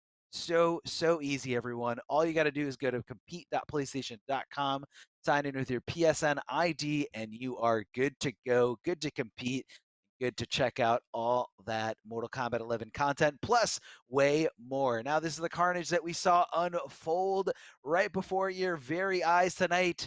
The top 8, the winner, of course, Poptart, Kotal Khan. I know Mr. Aquaman very excited about a Kotal Khan finally winning a week here in such a stacked region, NA West. Now, Poptart did go down to Jueks in that first round 1 of the winner side, and I don't know how, but afterwards, able to make the adjustments, able to make the comeback through the loser side, going through Unfazed Moses, down baton and ruining the down baton dream, the down baton Cinderella story, getting through too easy, and then getting that run back. 6 straight games. I can't reiterate that enough, how impressive Poptart was playing tonight. Just out of his mind. Wild stuff here we saw with Kotal Khan. Another thing to note there, that down 3 setup. Mr. Aquaman, I know you're definitely hitting the lab tomorrow morning and going right into how do I convert down 2 and down 3, yeah, so unblockable. It was only as an anti-air back 2-2 because it launches really high to the sky. So I'm going to take that to the lab and see how consistent that is, because that was incredible, and it may have been one of the most godlike Kotal combos I've ever seen. And then the reset afterwards, and the reset worked. Poptart was gaming tonight. Gaming. He was out here praising the sun. The Osh-Tech has been praised. Couldn't ask for anything any better myself, guys. The Pro Competition North American Leagues are set. The finales are set.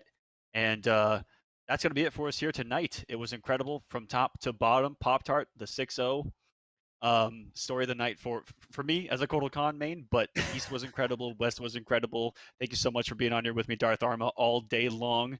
But that's going to do it for us here tonight, ladies and gentlemen. Thank you from all of us here at the Pro Competition. You guys have a wonderful night.